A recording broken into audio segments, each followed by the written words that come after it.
और बहुत बहुत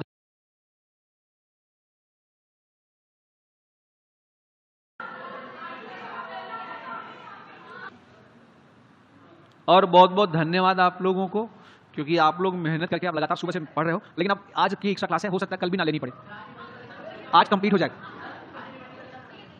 इनको एक ब्रेक में आज कल में कोर्सेज कंप्लीट करें, देन आफ्टर रिवीजन स्टार्ट करें और प्रैक्टिस।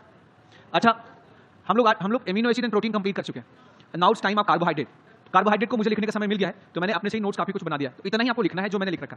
ठीक है, कार्बोहाइड्रेट वैसे भी आप जानते हैं इंट्रोडक्शन की नेचर में पाए जाने वाला organic compounds plant, animals, human सब में पाया जाता है। इनको हम क्या कहते हैं? कार्बोहाइड्रेट। प्लांट्स इसे फोटोसिंथेसिस द्वारा बना लेते हैं। फोटोसिंथेसिस नेचर से कार्बन डाइऑक्साइड, जमीन से पानी, सनलाइट, क्लोरोफिल की मदद से आपका कार्बोहाइड्रेट का फॉर्मेशन। अभी आपके लिए तो ये एकदम से नॉर्मल सी बात लग रही होगी, आसान, लेकिन जेई वालों के लिए ये थोड़ी अलग बात है। फोटोसिंथेसिस क्या होता है, मतलब फोटोन की प्रेजेंस में सिंथेसिस। तो जेई वालों के लिए तो इंटरेस्टिंग होता है, बायो वालों के लिए ये बोरिंग टॉपिक होता है। तो मैक्सिमम उनको पता होता है, जो नहीं पता है वो रिएक्शन आगे बताता हूं। ठीक है, अच्छा, स्टार्टिंग में जब कार्बोहाइड्रेट बने तो जैसे C6H12O6 बना, तो इसे लोगों ने कहा अगर हम लिखें तो it can be written as C6H2O6। या कहीं पर हमने ग्लूकोज, मैनोज और गैलेक्टोज लिखा, C6H12O6 है, तो ये can also be written as क्या? C6H2O6।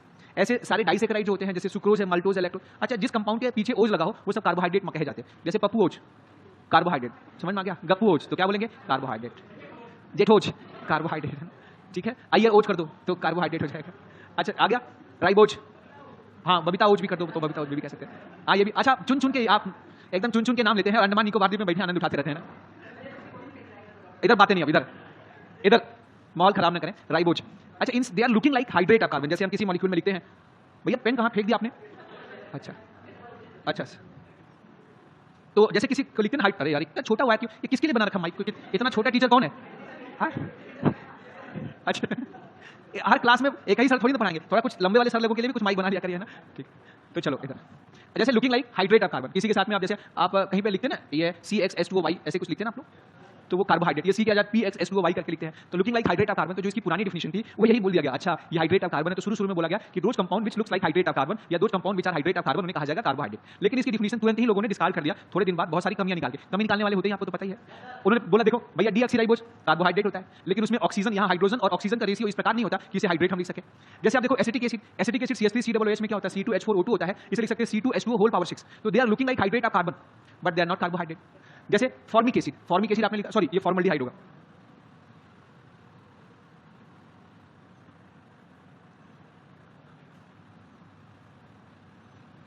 ठीक है, तो आजकल हमारे सिलेबस कंप्लीट हो जाएंगे, कल के बाद से हम आपकी क्लासेस में आके 1-1 घंटे आधे घंटे हम समय देंगे, कुछ क्वेश्चन की प्रैक्टिस करेंगे और हम रिवीजन करते रहेंगे। ठीक है, तो हम बैचेस में टहलते रहेंगे, कुछ कंबाइंड बैचेस में। ओके, तो ये फॉर्मल्डिहाइड है, फॉर्मल्डिहाइड लिखेंगे। दे आर लुकिंग CH2O या C1H2O करके लिख सकते हैं, लेकिन ये लिहाइड होता है। तो सारे हाइड्रेट ऑफ कार्बन जो होते हैं वो कार्बोहाइड्रेट नहीं होते। एक और बात, हाइड्रेट ऑफ कार्बन वहां बनता है जहां पर वैकेंट p या d ऑर्बिटल्स होता है। भाई हाइड्रेट तो वहां होता है ना, जैसे आपने BCl2 है, BCl2 के साथ 2 H2O आप लिख सकते हो, क्योंकि BCl2 को 2 लोन पेयर की आवश्यकता है, तो वाटर मॉलिक्यूल अपना लोन पेयर इनको दे सकते हैं। लेकिन कार्बन के पास तो लोन पेयर की जरूरत ही नहीं, क्योंकि उसका तो कोई ऑर्बिटल खाली ही नहीं होता।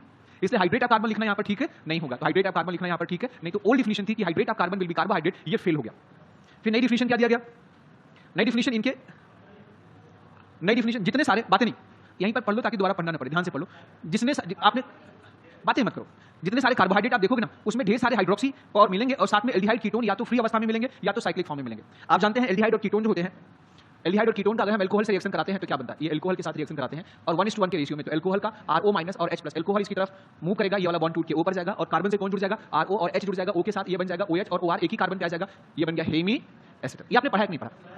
अगर ये एल्डिहाइड है तो हेमी एसिटल, और अगर यहाँ पर कीटोन है तो क्या नाम हो जाएगा? Hemi ketone.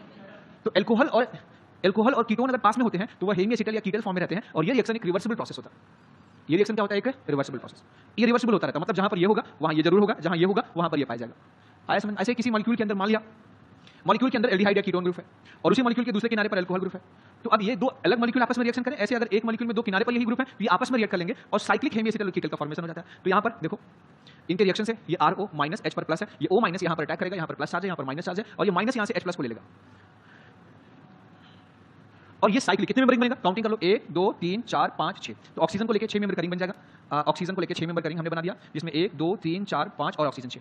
तो पहले कार्बन पे क्या बनेगा? जो कीटोन है ये अल्कोहल हो जाएगा, और दूसरे कार्बन पर याद रखिएगा कुछ नहीं है, तीसरे पर कुछ नहीं है, चौथे पर कुछ नहीं, पांचवें पर कुछ नहीं, छठे पर कुछ नहीं। तो अगर किसी एक मॉलिक्यूल में ढेर सारे OH ग्रुप हैं तो ये OH इस पर अटैक कर सकता है।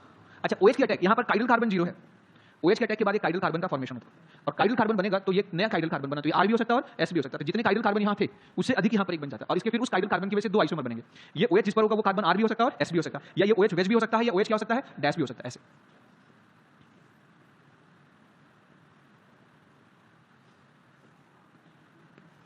तो अगर किसी एक मॉलिक्यूल में अंदर OH और कीटोन दोनों है तो दोनों के बीच में रिएक्शन हो सकता है, OH और एल्डिहाइड दोनों है तो वहां पे 2 आइसोमर का फॉर्मेशन होता है। तो कहीं भी अगर ये तो एक OH था यहाँ पे, किसी मॉलिक्यूल में ऐसे ढेर सारे OH ग्रुप हो और एल्डिहाइड कीटोन हो, और या तो इस अवस्था में हो या तो साइक्लिक अवस्था में हो, उन्हें कार्बोहाइड्रेट कहा जाता है। तो कंपाउंड हैविंग ढेर सारा OH विद फ्री एल्डिहाइड और कीटोन और कंबाइंड स्टेट उसे कहेंगे एल्डिहाइड एंड कीटोन, कार्बोहाइड्रेट कहेंगे। क्या कहेंगे? कार्बोहाइड्रेट। तो इसकी डिफिनेशन होती है, मॉडर्न डिफिनेशन, आज की डिफिनेशन क्या है कि polyhydroxy carbonyl compound in which carbonyl group is present either in free condition और कंबाइंड स्टेट उसे कहेंगे हम, या कंबाइंड स्टेट या हेमीसिटल या hemiketal form are known as carbohydrate. Polyhydroxy carbonyl compound in which carbonyl group is present in either in free condition, या तो combined state में पाया जाए या साइक्लिक हेमीसिटल और कीटल फॉर्म में पाया जाएगा, उसे कार्बोहाइड्रेट कहेंगे। आया समझ में? ये कार्बोहाइड्रेट की डिफिनेशन है। ये साइक्लिक, ये साइकिल फिशर स्ट्रक्चर में बनाया गया। किसमें बनाया गया है? फिशर। अब इसे नॉर्मल साइकिल भी बना सकते हैं, उसे आगे हम बताएंगे हावर्ड स्ट्रक्चर। तो डिफिनेशन समझ में आ गई आपको? चलिए अब जी ये आगे बता रहा हूं। अब जब आप इसका मैं आगे बताता हूं, जैसे मान लिया ये पहला कार्बन, ये दूसरा है, ये तीसरा है, ये चौथा है, ये पांचवा है, ये छठा। तो इसमें इसका तीसरा कार्बन, दूसरा कार्बन किसके साथ रिएक्शन कर सकता है? लेकिन 3 मेंबर का रिंग बनेगा, 1 2 3। अगर तीसरे कार्बन का OH रिएक्शन करेगा तो 4 मेंबर, चौथे का करेगा तो 5, पांचवें करेगा तो 6, छठे करेगा तो 7। तो इसमें अक्सर देखा जाता है कि जो चौथे या पांचवें कार्बन का OH ही रिएक्शन करता है, क्योंकि चौथे कार्बन की OH के रिएक्शन से 5 मेंबर का रिंग बनेगा और पांचवें कार्बन की वजह से 6 में। तो ग्लूकोज और फ्रक्टोज जो कार्बोहाइड्रेट आपको मिलते हैं वो 5 रिंग वाले भी होते हैं, 5 मेंबर वाले और 6 मेंबर वाले भी होते हैं। लेकिन हमारे आपके बॉडी में जो ग्लूकोज पाया जाता है वो नेचर में जो ग्लूकोज वो 6 मेंबर वाला पाया जाता है, जबकि दुनिया में 5 मेंबर वाला भी है पर हमारे किसी काम का। ऐसे फ्रक्टोज 5 मेंबर वाला पाया जाता है, दुनिया में उसके 6 मेंबर वाला रूबी है लेकिन वो हमारे किसी काम का। तो ये जो साइक्लिक कंडीशन बनेगी ये तो या तो कितने मेंबर की बनी यहाँ पर 1 2 3 4 5 और 6। अब जब ये रिएक्शन हुआ तो ये पहले काइडल कार्बन नहीं था, और जैसे ये OH ने यहाँ अटैक किया ये sp3 हाइब्रिडेशन में आ गया और ये काइडल कार्बन क्रिएट हो गया। पहले ये sp2 हाइब्रिडेशन स्टेट में था। तो जब काइडल कार्बन बना होगा तो ये R भी बन सकता है और S भी बन सकता है। ये OH दाहिने भी जा सकता है और बाएं। तो फिशर ने कहा कि जब OH दाहिने हो तो उसको बोल देंगे अल्फा और जब OH बाएं हो तो उसको बोल देंगे बीटा। इनके पीछे कोई स्पेशल कोई कारण नहीं है, मतलब ये दोनों का नाम देना है ना, तो एक को क्या नाम देंगे अल्फा, एक को क्या नाम देंगे बीटा। आप घर में 2 पेट लाते हैं तो किसी एक पेट का कोई नाम रख लेते हैं, दूसरे पेट का क्या करते हैं दूसरा नाम। अब इस घर में इनके रिएक्शन से 2 एल्डिहाइड कीटोन बने, 2 कंपाउंड, तो एक का नाम क्या बोलते हैं हम लोग? अल्फा, एक का नाम बीटा। आगे हम आपको समझाएंगे अल्फा बीटा वापस फिर से। हाँ कहां पे? ये हाँ, अगर इसे बहुत हाई टेम्परेचर पे हीट कर दीजिए तो यहाँ पे देखिए 2 ऑप्शन है। ये OH भी तो इसके साथ रिएक्शन कर सकता है, तो अगर ये OH रिएक्शन करेगा तो सारे सिग्मा बॉन्ड बनेंगे, और अगर आप हाइड्रोक्सी बनाएंगे तो पाई बॉन्ड बनेगा, और पाई बॉन्ड वाला मॉलिक्यूल की एनर्जी हाई होती है, वो बाद में बनता है। पहले कौन से मॉलिक्यूल बनते हैं? सारे सिग्मा बॉन्ड। आपके डाउट है तो ये डाउट आप बाहर पूछेगा, क्योंकि मैं अगर समझाऊंगा तो बाकी लोगों को समझ में आएगा मैं क्या समझा रहा हूँ। इनका ये डाउट है, खैर अभी हमें जानना नहीं, ठीक है। अब ये साइकिल अगर बनने की ऑप्शन हो तब जो आप पहले वो नहीं बनेगा। वो कब बनेगा? जब साइकिल बनने का ऑप्शन ना हो। जैसे आपने अल्फा अमीनो एसिड को हीट किया था तो डाइमर बना था, बीटा को हीट किया तो अमोनिया निकल के अल्फा बीटा अनसैचुरेटेड बना था, गामा डेल्टा को हीट किया तो वहां पर H2O निकलने के बजाय साइकिल बन गया था, ठीक है। वैसे ही यहाँ पर कार्बोहाइड्रेट का क्लासिफिकेशन, जो क्लासिफिकेशन कार्बोहाइड्रेट का हमें पढ़ना है एनसीईआरटी में दिया है, उस क्लासिफिकेशन को कहते हैं नट सेल क्लासिफिकेशन। उसका क्या नाम है? नट सेल क्लासिफिकेशन। उस क्लासिफिकेशन के आधार पर कार्बोहाइड्रेट को 2 भागों में डिवाइड किया जाता है, एक होता है सुगर्स, दूसरा क्या होता है? Non sugars. सुगर्स और दूसरा क्या है? Non sugars. तो जो टेस्ट में मीठे नहीं होते, जो टेस्टलेस होते हैं, उन्हें कहा जाता है नॉन सुगर्स। ये टेस्टलेस होते हैं, नॉन स्वीट या टेस्टलेस। स्पेलिंग सही लिखा है गलत लिखा मैंने?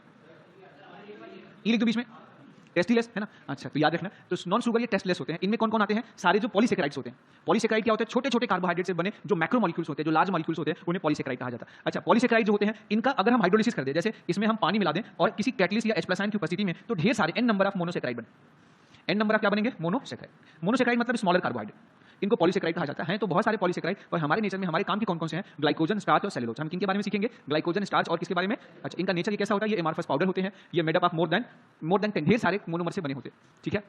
What is non sugars? Non sugars, sugars आगे वो नॉन शुगर। शुगर जो होते हैं ये 2 कैटेगरी के होते हैं, एक होता है मोनोसेकेराइड, दूसरा क्या होता है? ओलिगोसेकेराइड। मोनोसेकेराइड सबसे स्मॉलेस्ट कार्बोहाइड्रेट जो होता है, इससे छोटा कार्बोहाइड्रेट नहीं होता, मतलब इसको तोड़ के फर्दर कार्बोहाइड्रेट आप नहीं बना सकते। इन सबको तोड़ के छोटे कार्बोहाइड्रेट हम बना सकते हैं, पर ये सबसे छोटा होता है कार्बोहाइड्रेट, इसको कहते हैं स्मॉलेस्ट यूनिट ऑफ कार्बोहाइड्रेट को कहा जाता है मोनोसेकेराइड, स्मॉलेस्ट यूनिट। इनका फर्दर हाइड्रोलिसिस नहीं होता, इनका फर्दर कार्बोहाइड्रेट में हाइड्रोलिसिस नहीं होता, आगे लिखा हुआ है, ठीक है। अच्छा, मोनोसेकेराइड जो होगा अगर वो 3 कार्बन का बना होगा तो उसे बोलेंगे ट्राइओजेस, 4 कार्बन का होगा तो टेट्रोजेस, 5 कार्बन होगा तो पेंटोजेस, 6 होगा तो हेक्सोजेस, 7 होगा तो हेप्टोजेस, 8 होगा तो ऑक्टोजेस, ऐसे आप बोल सकते हैं मोनोसेकेराइड में फ्री। अब देखो इसमें ढेर सारे हाइड्रोक्सी, देखो 3 कार्बन से कार्बोहाइड्रेट की शुरुआत होता है, 2 कार्बन को कार्बोहाइड्रेट नहीं कहा जाता, पहले बात तो ये जान लेना, क्योंकि 2 कार्बन में एक अगर आपने एल्डिहाइड ग्रुप बना दिया और एक OH बना दिया तो ये पॉलीहाइड्रोक्सी एल्डिहाइड कीटोन नहीं कहलाएगा। तो कम से कम कार्बोहाइड्रेट बनने के लिए मिनिमम OH की संख्या 2 होना चाहिए, और 2 होने के लिए कम से कम 3 कार्बन होने चाहिए, जिसमें 2 पर OH हो और 1 पर कीटोन हो। तो कार्बोहाइड्रेट की शुरुआत ही कितने कार्बन से होती है? 3 कार्बन से होती है। 3 कार्बन के नीचे कार्बोहाइड्रेट नहीं होता, शुरुआत यहां से होती है, ठीक है। ये सबसे पहला कार्बोहाइड्रेट 3 कार्बन का, इसमें फंक्शन ग्रुप एल्डिहाइड है, हो सकता है कि इसमें ये फंक्शन ग्रुप कीटोन भी हो जाए। ये ट्राइओजेस है, ये ट्रायोजेस का ये कीटो एल्डिहाइड फंक्शनल ग्रुप है, ये क्या है कीटोन। तो मोनोसेक्राइड में अगर कीटोन फंक्शनल ग्रुप होगा तो उसे बोलेंगे कीटोजेस, और अगर एल्डिहाइड फंक्शनल ग्रुप होगा तो एल्डोजेस। तो लिखेंगे एल्डो ट्रायोजेस एंड कीटो ट्रायोजेस, इसका फर्दर क्लासिफिकेशन क्या लिखेंगे, एल्डो और कीटो ट्रायोजेस। ऐसे इसका फर्दर होगा एल्डो एंड कीटो टेट्रोजेस, ऐसे इसका फर्दर होगा एल्डो एंड कीटो पेंटोजेस। अच्छा, हमारा जो कार्बोहाइड्रेट यूज का है पेंटोज, राइबोज और डीऑक्सीराइबोज, ये पेंटोजेस होता है। राइबोज और डीऑक्सीराइबोज 5 कार्बन का मोनोसेक्राइड होता है। नेक्स्ट हेक्सोजेस भी कितने प्रकार का होता है, 2, एल्डो हेक्सोजेस और कीटो। एल्डो हेक्सोजेस में कई सारे हैं, आप ग्लूकोज, अल्ट्रोज, कई सारे हैं, पर हमारे काम के हैं। एक का नाम है ग्लूकोज, दूसरे का नाम मनोज, तीसरे का नाम गैलेक्टोज। तो ग्लूकोज, मनोज और गैलेक्टोज, ये 3 है। अच्छा, फ्रक्टोज भी है एक आपका 6 कार्बन का मोनोसेक्राइड, परंतु यहाँ पर कीटोन फंक्शनल ग्रुप होने की वजह से इसका नाम क्या होता है, कीटो हेक्सोज, और इसे इसका नाम होता है एल्डो हेक्सोज। आपसे कोई पूछे ग्लूकोज जो है ये एल्डो हेक्सोज होगा, कीटोन फ्रक्टोज क्या होगा, ये कीटो हेक्सोज। कीटो हेक्सोज मतलब फंक्शनल ग्रुप है कीटोन, हेक्सोज मतलब 6 कार्बन, और मोनोसेक्राइड हो गया। ओलिगोसेक्राइड में देखो कई प्रकार का होता है। अगर 2 कार्बोहाइड्रेट, 2 छोटे-छोटे मोनोसेक्राइड से बना है वो, तो उसे डाइसेक्राइड कहेंगे। 3 से बना है तो ट्राई, 4 से बना है तो टेट्रा, 5 से बना है तो पेंटा, 5.5 से बना है तो साढ़े पेंटा बोलेंगे बोलने में क्या जाता है, जब बनेगा तो देखेंगे। ऐसे 6 से बना है तो हेक्सा, 7 से बना है तो हेप्टा, ऐसे ही 10 तक ओलिगोसेक्राइड बोल सकते हैं। पर हमारे काम का डाइसेक्राइड है। डाइसेक्राइड क्या होता है, मेड अप ऑफ, क्या लिखेंगे, इसमें 2 छोटे-छोटे मोनोसेक्राइड्स होते हैं। अच्छा, made up of 2 monosaccharide, made up of 2 monosaccharide, sucrose, maltose, lactose हमारे सिलेबस में है जो हमें जानने हैं। और ये ट्राइसेक्राइड क्या होता है, मेड अप ऑफ 3 मोनोसेक्राइड, इन्हें हम ट्राइसेक्राइड कहते हैं। मेड अप ऑफ 4 तो क्या कहेंगे, इसका एग्जांपल होता है रेफिनोज। क्या एग्जांपल है, रेफिनोज। ओके, अब आपको बताऊं हमें जानना किसके बारे में, इनके रिएक्शन, इनकी प्रॉपर्टी। अगर आपने ग्लूकोज का जान लिया तो मनोज और गैलेक्टोज के बारे में अपने आप जान लेंगे, क्योंकि ग्लूकोज मनोज में सिर्फ किसी एक कार्बन के कॉन्फिगरेशन में अंतर होता है। ग्लूकोज के सेकंड कार्बन का H और OH बदल दो तो मनोज बन जाएगा, और चौथे कार्बन का H और OH बदल दो तो गैलेक्टोज बन जाएगा, इतना सा फर्क है। और बाकी इसमें कीटोन फंक्शन, तो एक हम जानेंगे ग्लूकोज के बारे में, एक फ्रक्टोज, इन दोनों के बारे में अपने आप ज्ञान हो जाएगा। इसमें से एक को जानेंगे, बाकी 2 के बारे में अपने आप ज्ञान हो जाएगा। ऐसे इसमें से एक को जानेंगे, बाकी 2 के बारे में अपने आप ज्ञान हो जाएगा। तो हमें चलिए अब हम स्टार्ट करते हैं इनके बारे में, ये क्लासिफिकेशन। अब ये मोनोसेक्राइड के बारे में लिखा हुआ, जो मैंने समझाया वही लिखा हुआ है कि these are the sugar which can not be hydrolysed into smaller molecule, it is the smallest carbohydrate. Disaccharide made up of 2 to 10, oligosaccharide made up of 2 to 10 monosaccharide. ढेर सारे मोनोसेक्राइड हो तो ओलिगोसेक्राइड कहेंगे। तो अब ये आप खुद पढ़ना, मैंने पढ़ने के लिए दे दिया। अच्छा, पेंटोज के ये कुछ एग्जांपल मैंने आपके लिख दिया, पेंटोज के एग्जांपल ऑफ पेंटोज। अब देखो ये पूछा जाएगा ये पेंटोज है कि हेक्सोज है, तो आप बोलेंगे पेंटोज है। और ये एल्डो पेंटोज है या जो कीटो पेंटोज है तो एल्डो। हमारे सिलेबस में सिर्फ राइबोज है, ये सिर्फ राइबोज के बारे में पूछा जा सकता है, बाकी अरेबिनोज, जाइलोज और लाइक्सोज के बारे में नहीं पूछा सकता। आपको बता दूं राइबोज और अरेबिनोज में सिर्फ अंतर होता है कि राइबोज के सेकंड कार्बन का OH और H बदल दो तो अरेबिनोज बन जाता है। हेलो, ऐसे ये एग्जांपल किसके हैं याद रखिएगा, these are the examples of hexoses. किसके एग्जांपल है, hexoses, aldo hexoses, example of aldo hexoses. जैसे आपने आइसोमेरिज्म पढ़ा है, हम आपसे पूछें इसमें कितने आइसोमर बनेंगे, एक बार मैंने चर्चा किया था।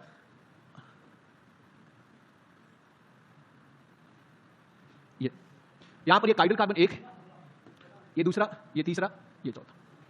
इसमें 4 काइडल कार्बन है। हेक्सोज जो होते हैं उसमें 4 काइडल, एल्डो हेक्सोज में 4 काइडल कार्बन होता है, और जहां भी 4 काइडल है वहां टोटल आइसोमर्स 2 के पावर 4 मतलब 16 आइसोमर बन सकते हैं। 16 आइसोमर बना सकते हैं आप लोग। टोटल आइसोमर्स के 16 होते हैं, 16 में से 8 लिखे गए डी फॉर्म, और इनके एल फॉर्म कौन होंगे, इन सबके सामने मिरर रख दीजिए, तो जो इमेज बनेंगे वो इनके एल। तो 8 इनकी जो एल मिरर इमेज है वो एल फॉर्म है, और बाकी कौन से हैं, सारे OH दाहिने तरफ हो तो एलोज, सेकंड कार्बन का OH बाएं तरफ हो जाए तो अल्ट्रोज, थर्ड कार्बन का OH बाएं तरफ हो जाए तो ग्लूकोज। समझ आ गया। अब ग्लूकोज और मनोज में क्या अंतर, देखो ग्लूकोज और मनोज में अंतर है कि थर्ड कार्बन का OH और सेकंड कार्बन का OH, इसमें सिर्फ थर्ड का, ये ग्लूकोज मनोज में अंतर है कि इसके सेकंड कार्बन का OH जो है इसका उल्टा है, मैनोज। ऐसे ही आप एक गैलेक्टोज भैया को याद कर लीजिए, ग्लूकोज और गैलेक्टोज में क्या अंतर है, चौथे कार्बन में अंतर, फोर्थ का, ग्लूकोज के चौथे। तो आपसे कहा जाता है, ठीक है, व्हाट इज इपीमर, क्या होता है कि ऐसे स्टीरियो आइसोमर जो एक दूसरे जिसमें ढेर सारे काइडल कार्बन एटम प्रेजेंट हो, या ऐसे डायस्टीरियोमर जिसमें ढेर सारे काइडल कार्बन प्रेजेंट हो और वो एक दूसरे से एक काइडल कार्बन में अंतर रखते हैं, उनको इपीमर कहा जाता है। डायस्टीरियोमर क्या होते हैं, जो मिरर इमेज हो, ये सब एक दूसरे के क्या है, ये एलोज और अल्टोज डायस्टीरियोमर, अल्टोज और ग्लूकोज डायस्टीरियोमर, एलोज और ग्लूकोज डायस्टीरियोमर, इनमें किन्हीं दोनों को आपस में लोगे, ये सब एक दूसरे के डायस्टीरियोमर्स हैं। अगर आपसे कोई पूछे ग्लूकोज और मनोज भी एक दूसरे के डायस्टीरियोमर्स हैं, ग्लूकोज और गैलेक्टोज भी डायस्टीरियोमर हैं, वे डायस्टीरियोमर जिनमें अंतर ढेर सारे काइडल कार्बन होने के बावजूद अंतर सिर्फ एक काइडल कार्बन में हो, उन्हें इपीमर भी कहा जाता है। मतलब epimer is the special case of diastereomers.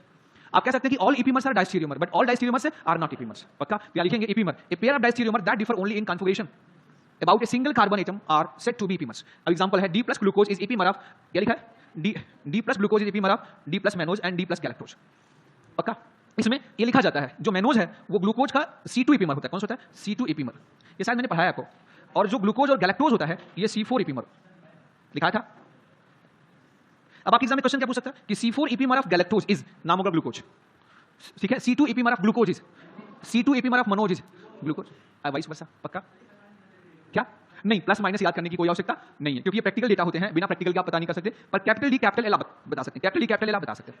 हाँ, कैपिटल D वो OH, नीचे वाले काइडल कार्बन का OH दाहिने है तो D बोलेंगे, बाएं है तो L बोलेंगे। वो DL कॉन्फिगरेशन जो हमने RS में और RS और DL पढ़ा था वही है। इन सबके RS कॉन्फिगरेशन भी होंगे, ये R, ये R, ये R, ये R, ये सबके R, ये सभी R कॉन्फिगरेशन के हैं। इसमें दूसरा S कॉन्फिगरेशन का है, इसका तीसरा S कॉन्फिगरेशन का है, इसका दूसरा और तीसरा S कॉन्फिगरेशन का है, इसका चौथा वाला पहला दूसरा तीसरा चौथा वाला S कॉन्फिगरेशन का है, इसका याद रखिएगा। ऐसे आप इन सब का, इसका तीसरा और चौथा S कॉन्फिगरेशन क्या है, तो इनके RS कॉन्फिगरेशन तो जैसे हम निकालते हैं वैसे निकालेंगे। इनका DL आपने पढ़ा है ना आपने, ओके।